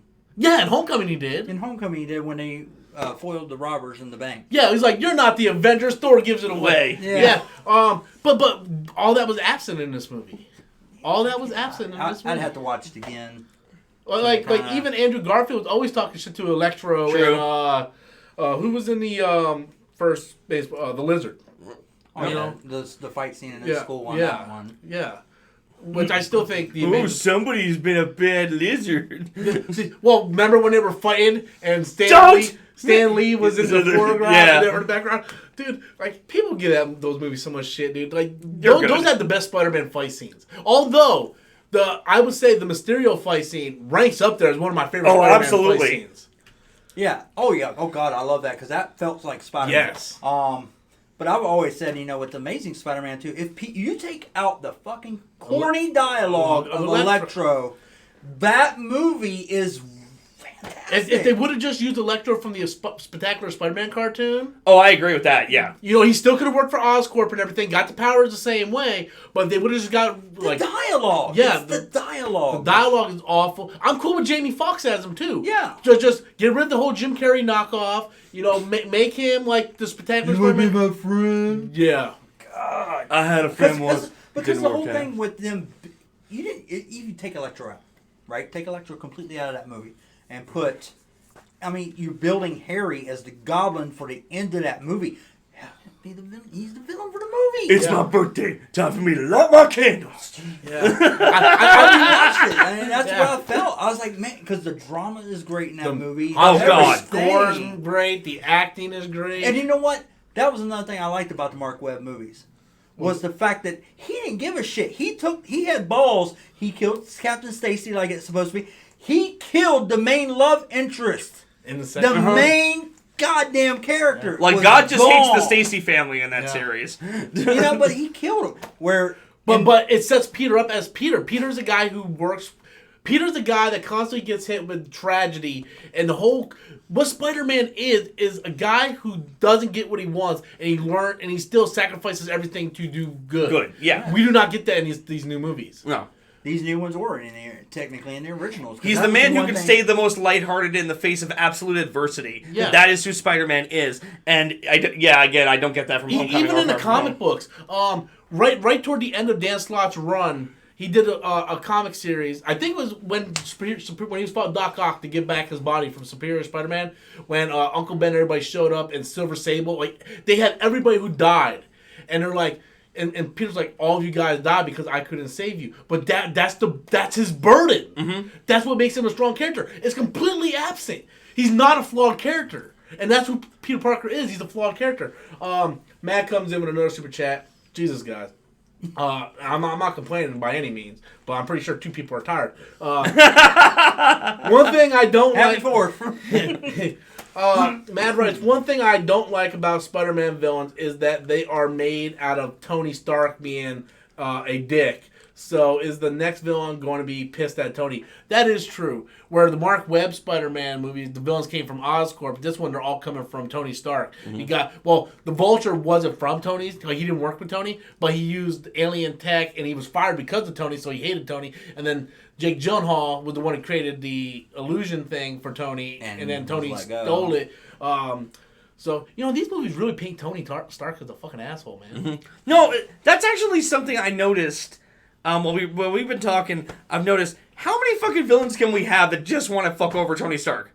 Yeah. How many fucking villains? And that's even in the rest of them. Not even just in the Iron Man movies. Okay, freaking Zemo, Vulture, Mysterio, Ultron. Literally everyone just wants to fuck Tony Stark over. If Tony would have died in Iron Man 1, we wouldn't have this problem. Even Winter Soldier killed his damn parents. Right? What the fuck? Yeah. like everyone's trying to fuck this poor guy. Jesus. He is the cause of everybody's problems. Yeah. Maybe that's the reason why this is the end of the Phase 3. Yeah, we're done. We're done with Tony after this. We're not going to hear about Tony no more. They instead of calling it the Infinity Saga, they should have just called it the Stark Saga. And then they're like, "What are you talking about, Game of Thrones?" I'm like, "But just yeah." You guys don't want to hear this, but we got 125 people watching. What's up? The number's actually going up. Everybody wants to hear it. I know you guys don't want to hear it, but yeah. Well, the problem with them making Tony the key to all the villains is the fact they don't have Oscorp. Yes.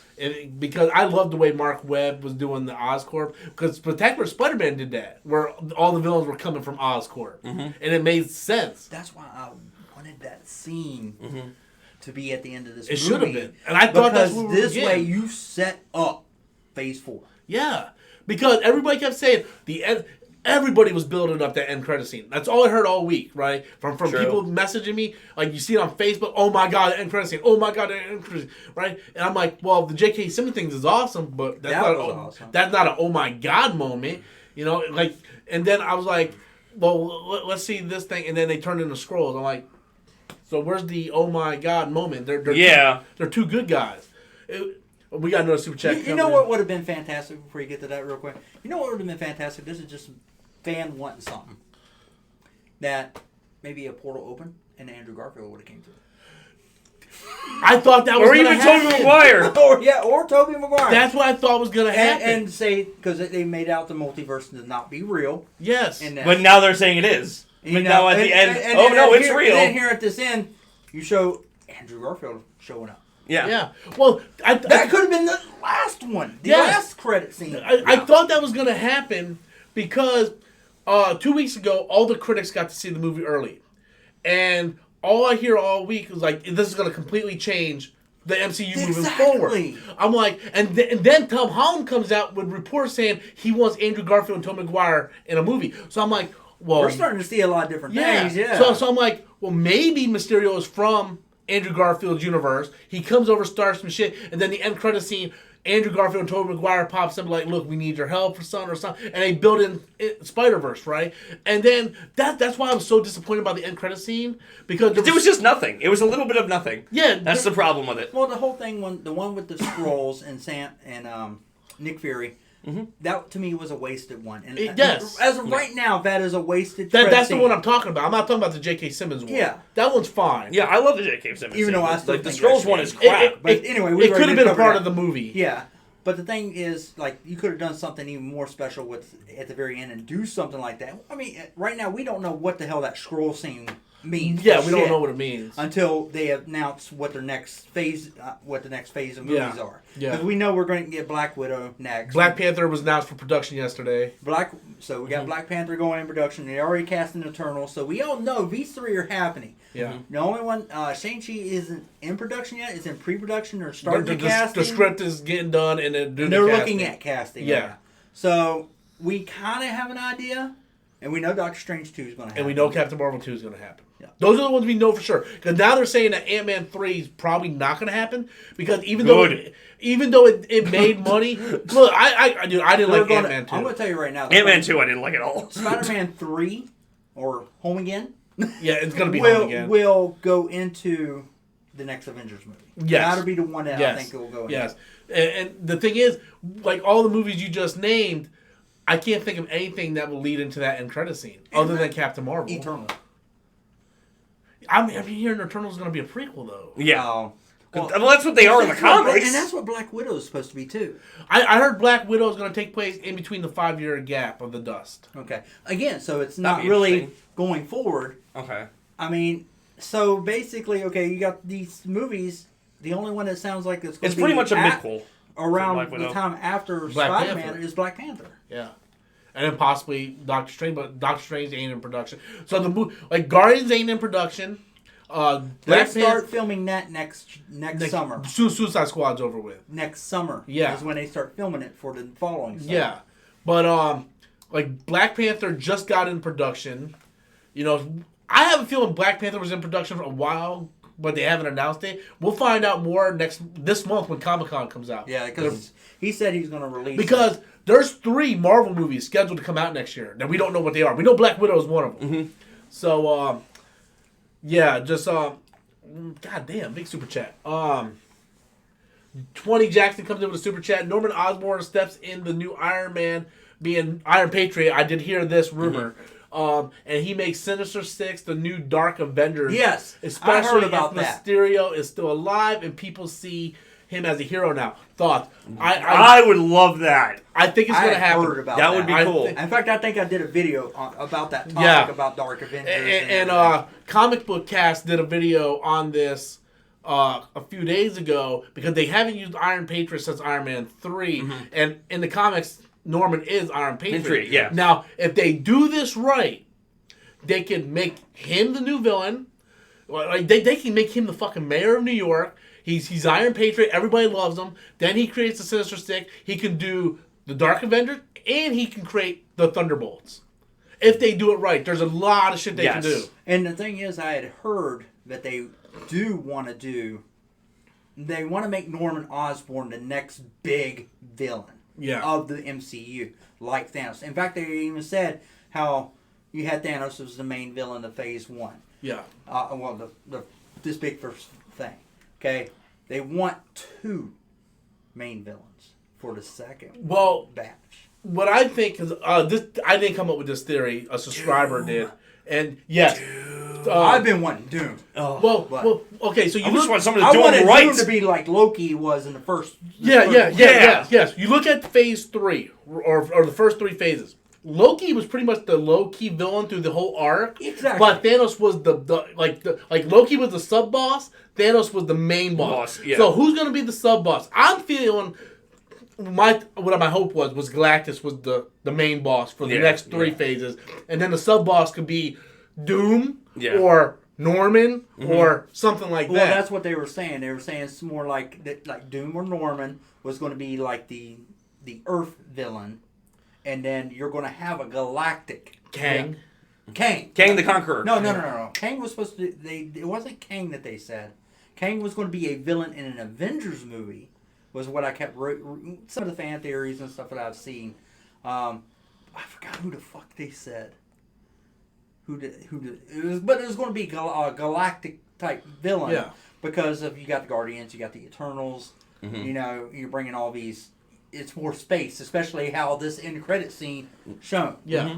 And they could do something with the Skrulls. Yeah. I think they do want to build to a Secret Wars movie. Well, the Russo brothers said they'll come back if they do Secret Wars. Yeah.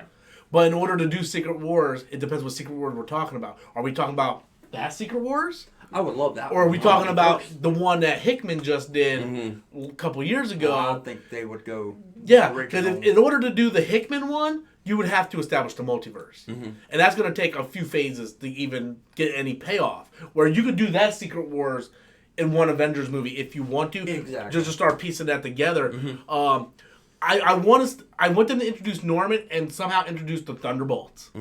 Because we need a Suicide Squad. I guess Guardians of the Galaxy is technically Suicide Squad, but they're not bad. You can do a Thunderbolts movie somehow. I mean, I don't know. Well, that's what they're wanting to do with Sinister Six. Yeah.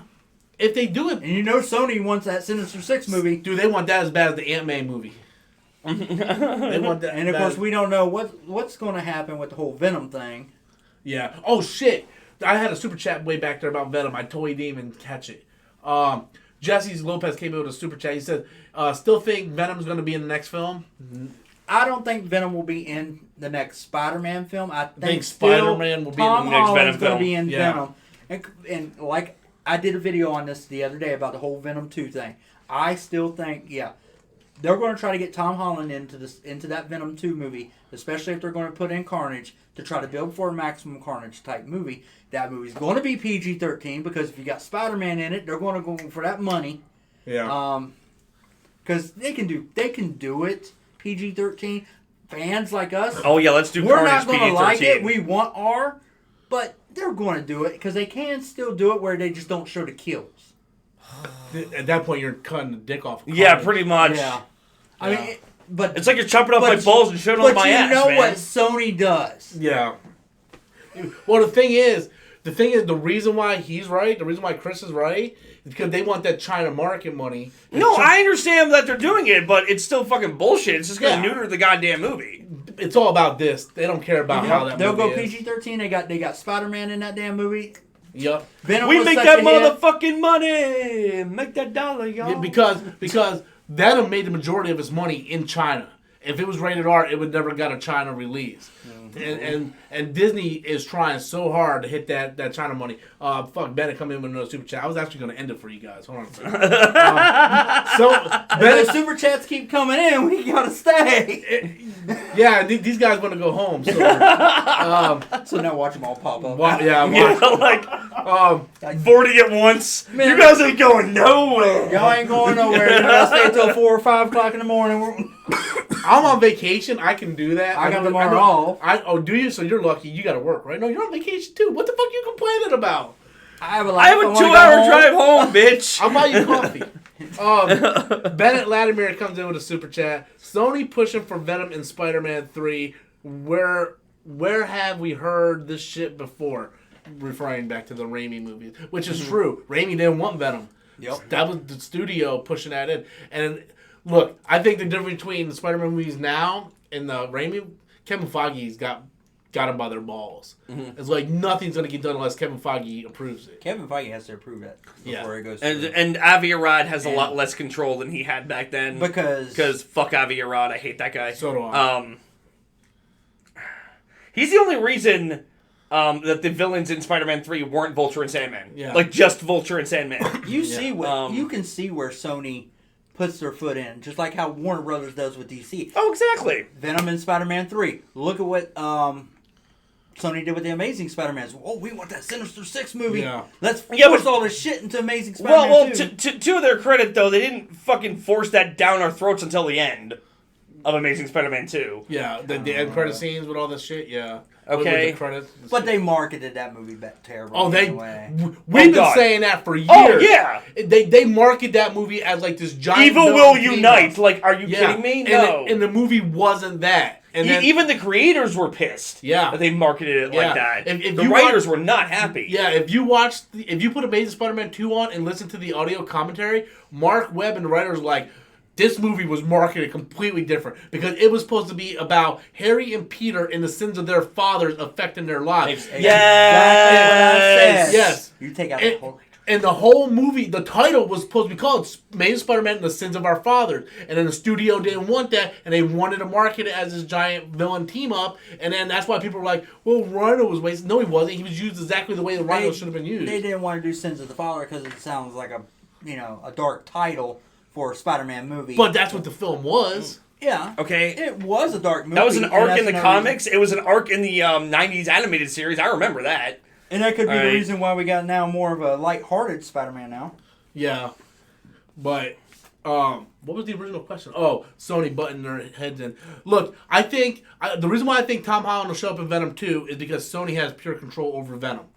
There is a signed contract between the MCU, Disney, and Sony, and there's nothing that doesn't get done unless Kevin Feige approves. Oh, absolutely, yeah. I mean, they couldn't even cast who they wanted as Spider-Man. That's the reason why Andrew Garfield got kicked to the side, because Kevin Feige's like, look, we're going to do this. We're going to completely redo it, you know? Yeah. And they cast who Kevin Feige wanted. Sony didn't cast shit. Sony just sitting back there collecting the paycheck. Marvel's doing all the work. See, but the problem is, as fans, we want to see Andrew Garfield. We want to see Tobey Maguire return, for a multiverse type thing. Neither one of those series got closure, and I've been saying this ever since Tom Holland got casted. It would be great. They should do a Spider-Verse movie, and to give closure to those. Give closure to all those franchises. Well, not only that, and you could tie them in at that point. But not only that, but we were talking. I think me and you might have been talking about the same thing last time you were for a stream. Why didn't they just use Andrew Garfield in the Venom movie? The thing is, Sony I agree. dislikes Andrew Garfield. I think he said something, or there was some kind of backlash with that, and that was another reason why they went another route. It doesn't make no sense because you have Andrew Garfield loved playing Spider-Man. Yes. He did, but there was something that happened. I'll tell you exactly. No, I remember what happened. He was fired because he missed a meeting with someone important at Sony, and they just fired him. See, I didn't know anything. See, I knew there was something. Yeah, and there was something against Sony. But he was doing something important for himself at the time, and I guess they just saw it as disrespectful, so they fired his ass. Mm-hmm. And, which is bullshit. I didn't know any of that. Yeah. But see, that's why I think it'd be hard to get him back into this. Because, I would love to see him in Venom. If Sony would swallow their pride and say, "Hey, Andrew Garfield, come back." I guarantee you, Andrew Garfield will come back in a heartbeat. Oh, absolutely. Maybe not Tobey Maguire though, because he didn't like come the end of He Spider-Man was 2. He was done. Yeah. Because he even went on record like, "Look, I don't read the comics. I don't know anything about the character in the comics. It's like I'm just playing this character." Yeah, but he was going to come back before Kirsten. Yeah, Dunst yeah, was he going to come back. That's why they ended up scrapping it because if you read behind the scenes, Harry died, Kirsten Dunst left. They were going to do this thing where she moved somewhere and they had a long distance relationship, but you never seen her, and all you had was Tobey Maguire. So they were like, "Man, we just end this shit." And yeah, because she was done too. Tobey Maguire was just coming back for the paycheck. Mm-hmm. And, like if you go, and we've seen what happens when people phone in Jennifer Lawrence. Yes. Oh God, yes. That was a. Oh dear God, yes. Dark Phoenix. There's a lot of women on this X-Men team. It should be called X-Women. Don't get me started on that scene. I hated that scene. Worst scene in the movie. Love the movie. Worst scene in the movie. Absolutely. Yeah. I was like, when I seen that, I was like, why are you gonna put that in there? Get your SJW cringe the fuck out of my X-Men movie. I seen the movie twice, and both times I'm like, it just doesn't fit. And people complain about the Cyclops saying "fuck" or "I'll fucking kick the shit out of you" to Magneto, and they're like, "Oh, that's cringeworthy." No, what Jennifer Lawrence said was cringeworthy. Yes. What Cyclops said was just funny because there's no way in hell he would be able to beat Magneto. Yeah. Magneto would kick his ass. We're talking about something completely different now. Oh yeah. Okay, so there is no more super chat. So if you guys want to wrap this up, we could wrap this up because now we're not even talking about the movie anymore. Okay. Yeah, we went way off. So I'll start. Like I said, the movie was a very meh for me. Right now, I'll probably give it definitely more watches because I'm a Spider-Man fan. I just have to look past. It's one of those I have to get past all the high school shit, all the high school scenes. You have to force yourself to like it. And get rewarded. Oh, I'll just fucking. I'm gonna be. You gotta trudge through all the shit to get your reward. That's pretty much what it is. I'm gonna be like the damn Civil War, and I'm gonna go right to the damn scenes of Mysterio. Yep. But yeah, it was still good. It was still good. It definitely worth a watch. Definitely picking it up. So yeah. Did you like it better than Homecoming? I liked it better than Homecoming. I think on this one. Yeah. Okay, I'm gonna ask you the same question. Give me your final thoughts. And did you like it better than Homecoming? I guarantee you did. No. I definitely liked this a lot better than Homecoming. Again, still a lot of cringeworthy humor with the high school crap. A lot. Like the humor in this movie does not work. It does not work. So much of it just dies immediately. Yeah. And just had me cringing in my seat. A lot of it is still annoying. But once you get to Mysterio and get to the conversations with him and Peter, and that gets going, once you get there, the movie really picks up and gets its head out of its ass. Yeah. All right, that is basically what I can say about it, okay? Because this movie, it's good. It's good. If you can get through all the bad shit in it. Some of the best comedy, though, is from Samuel L. Jackson as Nick Fury. If another motherfucker walks through that door, yeah, like, dude, I will say, that was a time when I did laugh. Yes. I legitimately laughed. I'm glad you brought that up because I could. We're going to be going to another funeral. Yes. Right. I'm glad you brought that up because on the ride home, I was like, dude, I don't think I laughed once. He's like, yeah, you did a couple times. I didn't remember which one was. It's all the Samuel L. Jackson Yeah, it's all the Samuel L. Jackson scene. But the funny thing was, it was hilarious. It felt so out of place, though. Yeah. It's like even when he's one more person knocks on that door. Where are you at? Yeah. It was like he's got that good. It's like if one motherfucking more person knocks on that goddamn door. Yeah, Samuel L. Jackson was hilarious in this movie, but it felt like out of place compared with his character. We know why because they were Skrulls. Yeah. But yeah, that was hilarious. So I guess I will wrap it up here and then we'll call it a night. Yep. I'm kind of torn between both of you. I'm leaning more to him being meh. Oh, what from 1 to 10? What would you give it? I know we agree on the same thing. 1 to 10, what would you give it? Oh shit! And we got a super chat coming in after that. You start. You go. Honestly, no. I'd give this about a 7.5, somewhere in that area. So we agree on the number. Okay, yeah. So out of 10. So better, like 5 being like average. B minus. Yeah. That's where I'm hitting. So 5. I was thinking 6.5. Yeah. So just a little above that average point because hands down, the fight scenes are fantastic. Yeah. And it's just, you got to get over that fucking high school shit. Yeah.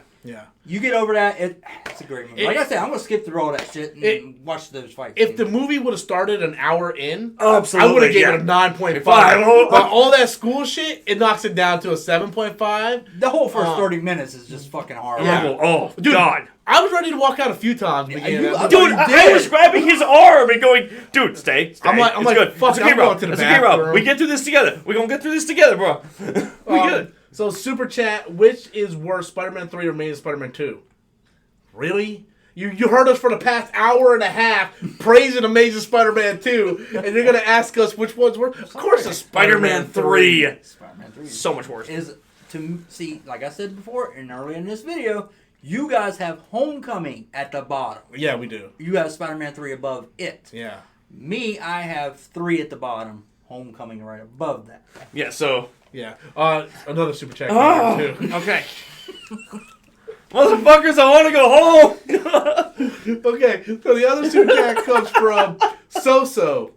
My second best MCU movie and very relatable. I'm in high school. Well, we're all old. I haven't been in high school in 15 years. It isn't the fact that it's high school. They focus so much on it. It's not the problem that it's just not funny. Like I said, it's just not funny. I didn't think it was that funny. It's all played for laughs. They play too much into it. Yes. In a Spider-Man film, you can still have that. Yep. Without just overdoing it. And I felt that's what they did. Yeah. And the biggest thing I think I don't like, the reason why I give it so much hate on the high school piece, is because I don't like what they did with the characters. Yes. From Homecoming and into this one. Now, fuck, we got another Super Chat. One more fucking person Super Chat. Me and you going to another funeral. This Super Chat said, you're not leaving. But you better keep dropping that money. But look. If I got this much Super Chat all the time, I would pay you guys to be here. Yeah, please. I told Chris, I'm like, if we do a live stream and we get good Super Chat, I'll give you 50% of the thing. But that's a hilarious Super Chat. But you hit the nail on the head. It isn't that the high school stuff was bad. I mean, it was. But they changed all the characters that we are not invested in the characters. Mm-hmm. If Flash Thompson was a jock, and Betty Brant shouldn't be there anyway. Yeah. And you had Liz Allen, Gwen, Mary Jane. Because Spectacular Spider-Man took place a lot in high school. And I loved every bit of it. Because they did the characters. Where's Harry? Did the characters right. Yeah. So Harry's addiction, friggin' Flash being a dick. You know, to be a jock, actually. They did it right in that show and everything. And yes, another Super Chat did happen. Okay. But the whole thing is, like I said, it's the fact that, I grew up with a certain way the characters should be, so therefore that's kind of how I see those characters. So therefore, when I see them not done right, when Ned Leeds is not Ned Leeds, that is Genki. Michelle, that is, that's MJ, but don't call her Michelle. And, it's all that. Yeah. It's just fan complaint, basically, is what I have against it. Yes. So therefore, it ruins that part of the movie for me. You don't look forward to it because... Now, but like I said, like my 8-year-old son, he'll watch it. He don't know that shit. He doesn't know it, the book like I do. So when he watches it... Holy shit! He gets... nice. Another one? Not only that... Same guy? Not only that, we had 4 Super Chats just pop up. Oh my God, I'm never going to... One says, if Adam leaves, I'm paying $100. So he's being an asshole. And then Lucifer dropped another $100. Lucifer donated $200 in this. Okay, we're gonna get to the Super Chats. Hold on a second. Again, even if they leave, I'll keep streaming. You should add it on. Sit your ass down, bitch. But you make a great point. In Amazing Spider-Man #1, the first one, they spent a lot of time in high school in that one, right? Flash Thompson is a bully. We have Gwen. We don't have Harry, but we have those characters. And I think there's a lot of memorable scenes in Amazing Spider-Man 1, but one of my favorite ones was when Uncle Ben died, and Flash goes to talk to him, and Peter slams him to the locker, and then Flash's like, I know, it hurt. We spent less time time with that Flash Thompson than the new Flash Thompson in this universe, and I care more about that Flash Thompson than this one. Agreed. Completely agree. It's all about character development. Yeah. Because Flash Thompson is Flash Thompson. This dude is just a fucking skinny ass dick. Flash Thompson. No, here's the thing. Flash Thompson, he is a jock. He can be a bully, but it's established in the comics, in every cartoon, and even in the Amazing Spider-Man, he still has a heart. Yes. And there is, and I don't care. He's what not a race soulless he monster. Is. Just make the character like it was written. Yes. Yeah. 100%. This is not a race thing. I think, I said this before, Zendaya is drop dead gorgeous. Yeah. Oh, absolutely. Why not just call her Mary Jane if you're going to go with the MJ thing? Why not? I don't. All ganky. I'm sorry. I'm like you. He's ganky. Yes, he's ganky. I don't care he's in there. I don't care that he's in there. Just call him ganky. I'm Liz Allen, but my father's name is Toombs. Yeah. Well, yes, Liz Allen was in there. They made her black like Spectacular Spider-Man cartoon. I think she was gorgeous. Okay, she's young. I don't want to call her gorgeous. That sounds creepy. She was cute, but she couldn't act. Why couldn't you get someone from a different ethnic background to play a bully Flash Thompson? You know, you could have kept a different. There's no reason for it. I would have been all right with an African American. Well, you haven't watched the damn movie, but I was thinking even the guy who played the dude, there's a lot of super chats coming in. The black kid from Jumanji, the second one. I know what you're talking about. Yeah. You know he's a you know who would have been guy? Yeah, but you know who else would have been great? Who? Ray Fisher, who played Cyborg in Justice League. Again, agreed, yes. Again, yes, because I wouldn't have cared. I would not have cared about the race at that point because you got the character correct. That's my biggest problem. It has nothing to do with the race bending. It has everything to do with character development. And that's why the high school stuff doesn't work with me, because they changed everybody's character. Yeah, so it's not the high school. Yes. The high school stuff, it's not It's how they did it. It's how they approached, how they did Yeah. the characters. Okay, go ahead and get in and start getting into them. So, there's a bunch of them here. Adam Robbie Mendez says, "You're not leaving, LOL." Yeah, I know. Robbie Mendez comes back and says, "Was Electro a good villain, Spider-Man villain?" I guess he's talking about Amazing Spider-Man 2. We all agree the character's good, but the way it was portrayed in the movie just wasn't. The dialogue. Yeah. The dialogue and the way they portrayed him, yep. Sorry. So that was easy super chat. We get past that. Yeah. Pretty easy for you guys. Then just some random geek sends in $2 but doesn't ask a question. So that's less time you guys got to spend on that one. Just some geek writes back, if Adam leaves, I'll pay $100. I would take less money for you to stay. Lucifer drops in another $100 because I guess he has like an endless bacon account. I appreciate it, thank you. Then we scroll down and we got 3 more. All right, let's get to them. What we got? Come on. Let's knock them out. Come on. Nicolas Cage. Y'all better not be throwing in no more now. Nicolas Cage for Norman Osborn. Yes! Hell yeah! I don't know. You don't say. I think he would overact. That's my concern. I think Yay! he would overact. No, I don't. Have you seen Willem Dafoe lately? I want a guy who's going to look menacing and look very smart. We had another 2 super chats drop in, by the way. Just so you know. But I'm with Chris on this one. Because it depends who the director is. If you have a really good director, he can utilize Nicolas Cage and pull him back. But if you have like a less known director, they're gonna let Nicolas Cage do whatever the fuck he wants, and then you're just gonna get this. Nick, what are you doing? Oh, those are my ice powers. Nick, you don't have ice powers in this movie. Well, there's your hook. Exactly. We would have Arnold ice puns. Yeah, because Schumacher didn't give a fuck. Yeah. That was a. Except that those ice puns were in the script and had nothing to do with Schumacher or Arnold. Either way, really, those ice puns are in the script. Who wrote the script? Akiva Goldsman. You can literally look up the script. They're all in there. Well, I don't care about Batman and Robin, although I do like it because of Alicia Silverstone. But besides that, and Uma Thurman, I can't get past the freaking first line of that movie every time. I want a car. Chicks dig the car. This is why Superman works alone. I turn it off. I can't do it. Oh, we had a couple more super chats dropping. We're not. Please show some mercy. Dragon. I'm flayed. My feelings are too cold. As you said that, another mercy. super chat dropped in. So we got like 6 of them right now. Done. Dragon Lord comes in. He says, "Sleepover." Your wish list for the change of MCU Spider-Man 3. Your wish list for Spider-Man 3. Hobgoblin. Not even Spider-Man. Hobgoblin. Not even Spider-Man 3. But I would like to see Scorpion. Okay, I wouldn't mind seeing Michael Keaton back. See what else they can do with him. You want Sinister Six?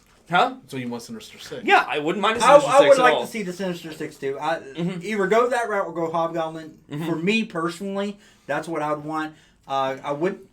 They've been wanting to get Black Cat in the movie, but I think right now Peter's too young for that. Yeah. Well, in the Ultimate Comics, he confronts Black Cat. He's a teenager. He's the same age as Tom Holland in these movies. He's a teenager, and those two have relationship, and then she finds out he's a young kid and she starts throwing up. It was hilarious. It's actually funny. That would be interesting, and to kind of give a little, it would give a love triangle between him and Zendaya. Yes, because of how much he now likes. Because and then all of a sudden now he has this holy hot shit! What? He dropped another $100.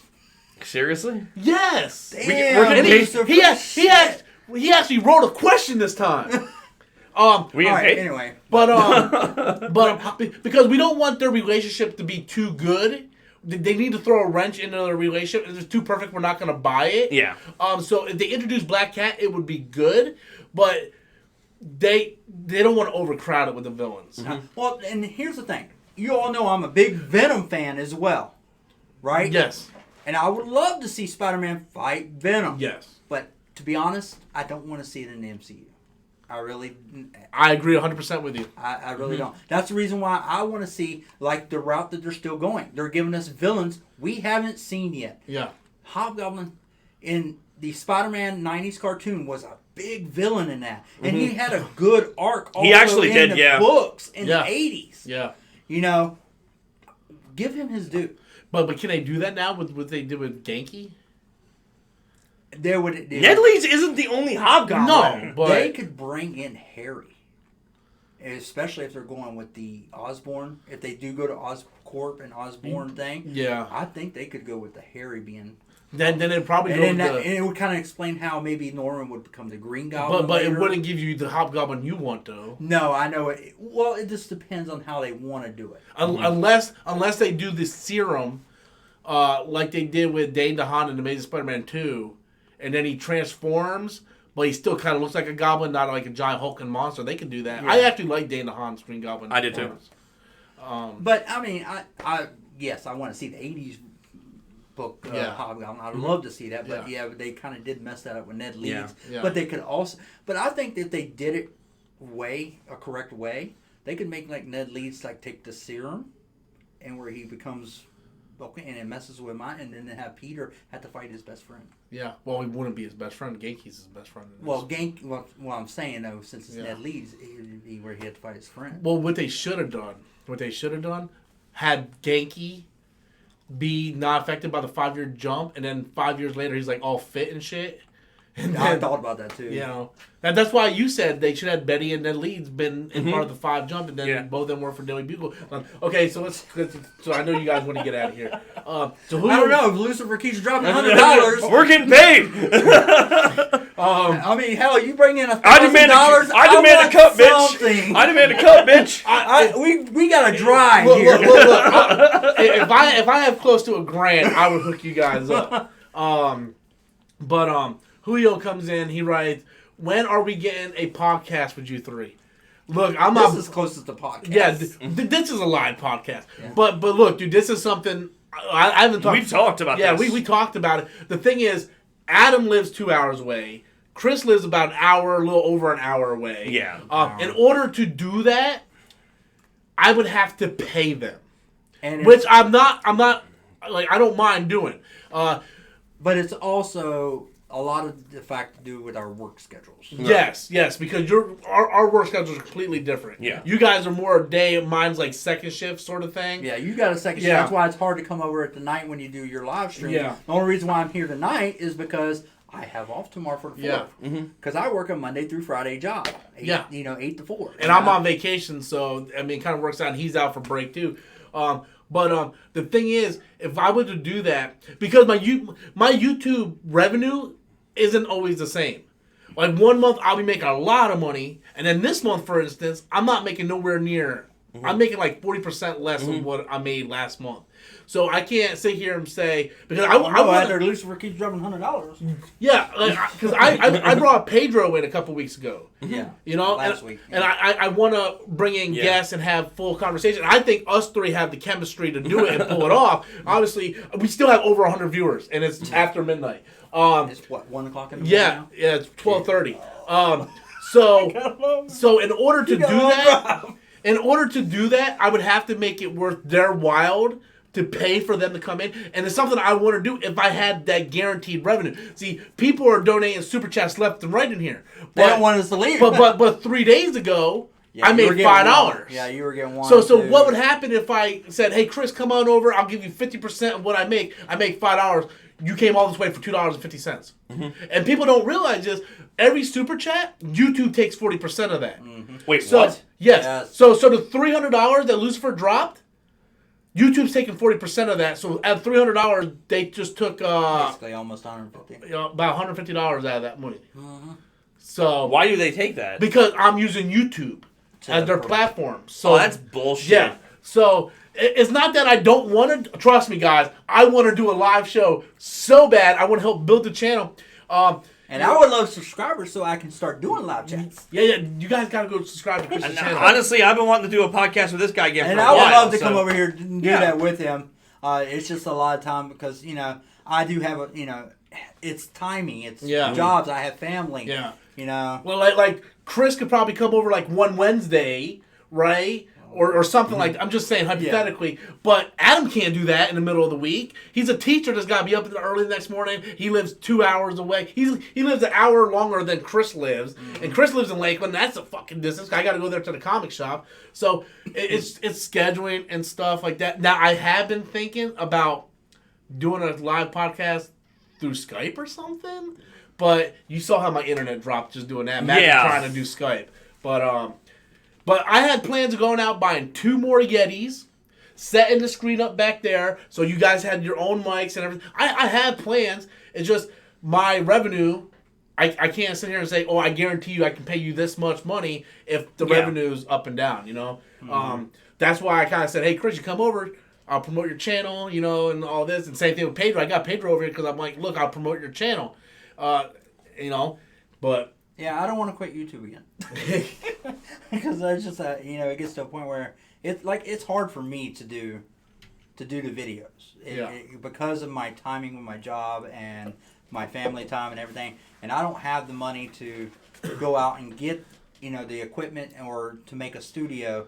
So the only way I can do that and make a better videos for everybody is to build my subscriber base through you guys and everything, and then once I start getting more and more in, then if I can start getting revenue from YouTube, because I get just very little from what views I get, then I can start getting the equipment and doing that's exactly what I did for the longest time.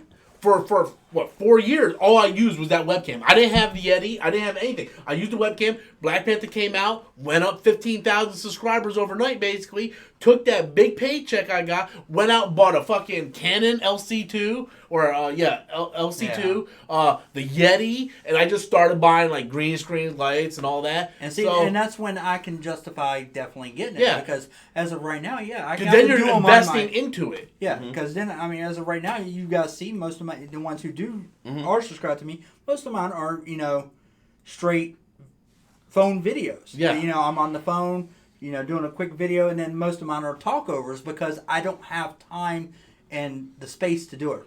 Oh, believe me. Like I know for a fact my videos this week probably sucked balls because Autumn worked at 6 to, she worked from 7 to 4 all week. So I get off work at 10, get home at 10:30, right? Got to get up at 6 o'clock in the morning. So my videos, I was probably like half tired. I don't even remember half the shit I talked about. Trust me, I lose a lot of sleep, a lot of stuff trying to do this shit. But anyway, next. Julio Rodriguez, trust me, it is something that's been discussed. We are working on it. Trust me, I would love for that to happen. God, so many fucking super chats. I think he hit the record for longest video ever. Dude, seriously. Except for that time I live streamed Injustice, and I got drunk and passed out in the hallway. It kept streaming while I was sleeping in the hallway. I I think you can still find the stream somewhere. Funny. AM21 comes in with a super chat. He wrote, would have been nice if Tom Hardy's Venom was in the crowd taking a video in the first end credit scene when Spider-Man got revealed. What do you guys think about that? I think you said you don't want Venom in Spider-Man. I personally don't, but how would you explain? Yeah, I would. You know, it would be that would make, if you did that, basically you're saying, okay, Venom is now part of the MCU. Yeah. Well, yes, exactly. No, I don't want that. Yes. Yeah. Spider-Man can be a part of the Venomverse. Venom cannot be part of the MCU. It's impossible. It's just a lot of fans want it, but Venom's tone is completely different than anything in the MCU. I hate that movie, so I don't care. Yeah, I hate that movie too. I'd rather take a shit and then like eat my shit and then take another shit and eat that. It's like still Human hard to watch Centipede that it, then watch Venom again. So We had another super chat, but he didn't write anything, so you guys get off on that one. Then just some geek guy comes in with a super chat, and all he wrote was, not the spiders. Not the spiders. So I think he's saying Not Nicolas the Cage. spiders. You remember when Nicolas Cage said, not the The bees, not bees. the bees? Oh. And not the spiders. I think you guys are going to get lucky. I don't think I have any more super chats coming on after this. And then Lucifer came in, and he said, and he actually wrote something this time, and he wrote, how about Ving, who is that? Ving Rhames as Norman Osborn? Who is that? Ving Rhames. Did you ever see Dawn of the Dead? The remake? Oh, yeah. He's the big black dude. The police guy. He's the big black dude. Yeah. I would see him as fucking Kingpin. What? I would see him more as Kingpin than fucking Norman Well, yeah, Osborn. because of Michael Clark Duncan. But, Yeah. But as Norman Osborn, Norman, he's definitely intimidating. Hey, guys, oh man, I thought we were done. There's another one there. Fuck. As Norman Osborn, I don't think so though. No, not as much. I can think of him as in other characters, maybe even Rhino, but not Norman. But hey, Lucifer, all the super chat money you give me, whatever you say goes. How about the Prowler? Prowler's already established in there. Yeah, he is. I understand that. No, I'm not talking about the Ving Rhames thing. I'm talking about the Prowler. As a villain in Spider-Man 3? He could, be one part of maybe the Sinister Six. Because there's rumors of him being in Black Panther. Because he could be 5 years older. They can introduce Miles now. Yeah. Mm-hmm. There's a lot of things they can do. They could do that. Mm-hmm. They could do that. Yeah. I wouldn't be opposed to it. I love Donald Glover. Yeah. And I really scratched my head when they said, "Oh, Donald Glover's in talks for Spider-Man 2." It's like, why would, or not Spider-Man 2, but Black Panther 2? Like, why would the Prowler be over in Wakanda? Yeah. Like just because he's black, he's gonna be in Wakanda. Ain't that kind of racist? Yeah. Maybe they have to do something in New York. Maybe, because he did go to like Chicago or something. When did he, at the end of that Detroit movie, or something. They were building something. Yeah. So maybe, possibly. So I think What's next? I think Adam's ready to go. Next. All right, I think this is the last super chat, and then you'll be able to go. Hold on a second. Let's see if any more pop in. No, this. How many people are viewing right now? Okay, 105. Okay. So we went down like 50. So let's see if 105 people are going to send in something, or we're getting out of here. They want to go. Marissa Tomei wrote, just some geek guy wrote, Marissa Tomei makes Peter tingle. Makes my Peter tingle. Oh, makes my Peter tingle. See, Damn straight. We've been streaming so long, I can't even fucking read straight. Yeah, I love Marissa Tomei. I don't like her as May. I did like the scene where she was like kind of like flirting with Happy. Yeah. When he was like, she hands him the phone and everything. Yeah. I like the Happy Peter relationship better in this one. Yes. Than the first. Yes. one. And I love that. I said this in the theater. I love that they gave Happy something to fucking do finally. Yeah, because Happy really didn't have anything to do in any of the Iron Man movies. I mean, in Iron Man, here's the thing. That's actually why I liked him in the opening of Iron Man 3, because you saw him like leading this investigation and following this guy, and it gets him hurt. Yeah. Here, no, he actually has a purpose throughout the whole movie. It's like, wow, you gave Happy an arc. Yeah. I agree with you guys with the Happy thing. I like the chemistry between him and Happy more than him and Tony in Homecoming. I did not like Tony in Homecoming at all. Okay. He came off more as a villain than anything. But I'm sorry. First of all, I love Marissa Tomei. Like, dude, like her and My Cousin Vinny. Oh my fucking Not God. even My Cousin Vinny, the wrestler, dude. Yeah. Oh. She was like 50 something in a wrestler naked, and she still looked fucking hot. Yeah. But the thing is, I don't want to look at Aunt May and go, I wanna seriously, bone. yeah, I want to bone you right now. I think of Aunt May, I think of like Aunt May from Sam Raimi's Spider-Man. Sally Field. Sally Field from Amazing. Even that I though. liked Sally Field. Yeah, I thought she was still a little too young in that, but at least she had white hair for Christ's sake.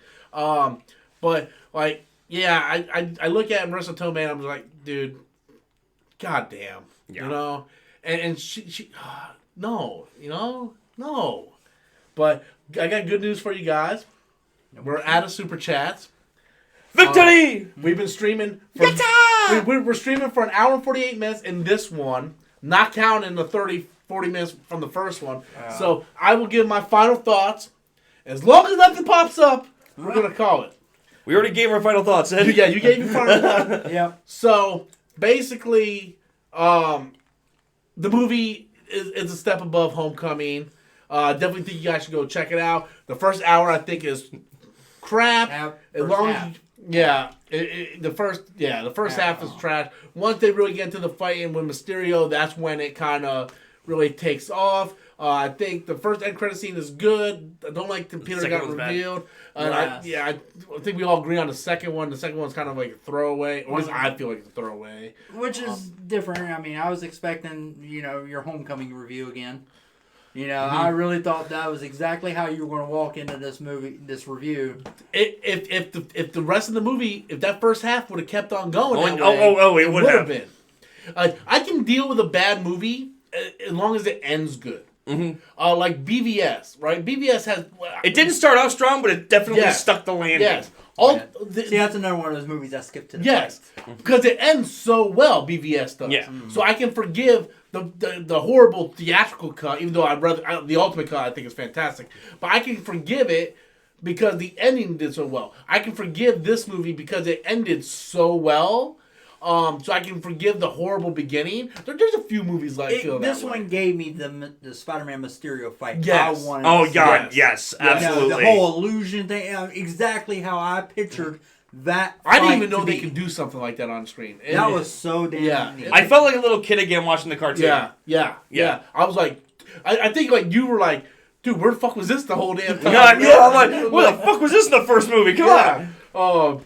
So with that, we're gonna call it a night because I know my two guests are absolutely tired, and thank you. We're sorry, but yeah, we're glad we could be here. Thank you for all the support. Yeah. Be sure to go ahead and check out Chris's channel, CGAce1. I got the link to his channel in the description. You guys know, of course, Filmmaster Adam. Most of you guys are already subscribers. If not, check him out. And Spider-Man Far From Home, I think it's a step up. It's still not one of my favorite MCU movies, but I think it's a step up from that first one. And hopefully they got some momentum, and the third one will be even better. Maybe this time only 15 minutes of us stuck instead of the first half. So thank you guys all for coming out, watching us this entire 2 hours or 2.5 hours, whatever it is. Thank you all for the super chats. And with that, we're going to say good night. Until next time, as always, say good night, guys. That's all, folks. I'm not gonna lie, I'm stalling to see if we get another one. No. But good night, everybody. Until next time, as always, I'm Robert Storms, and that's my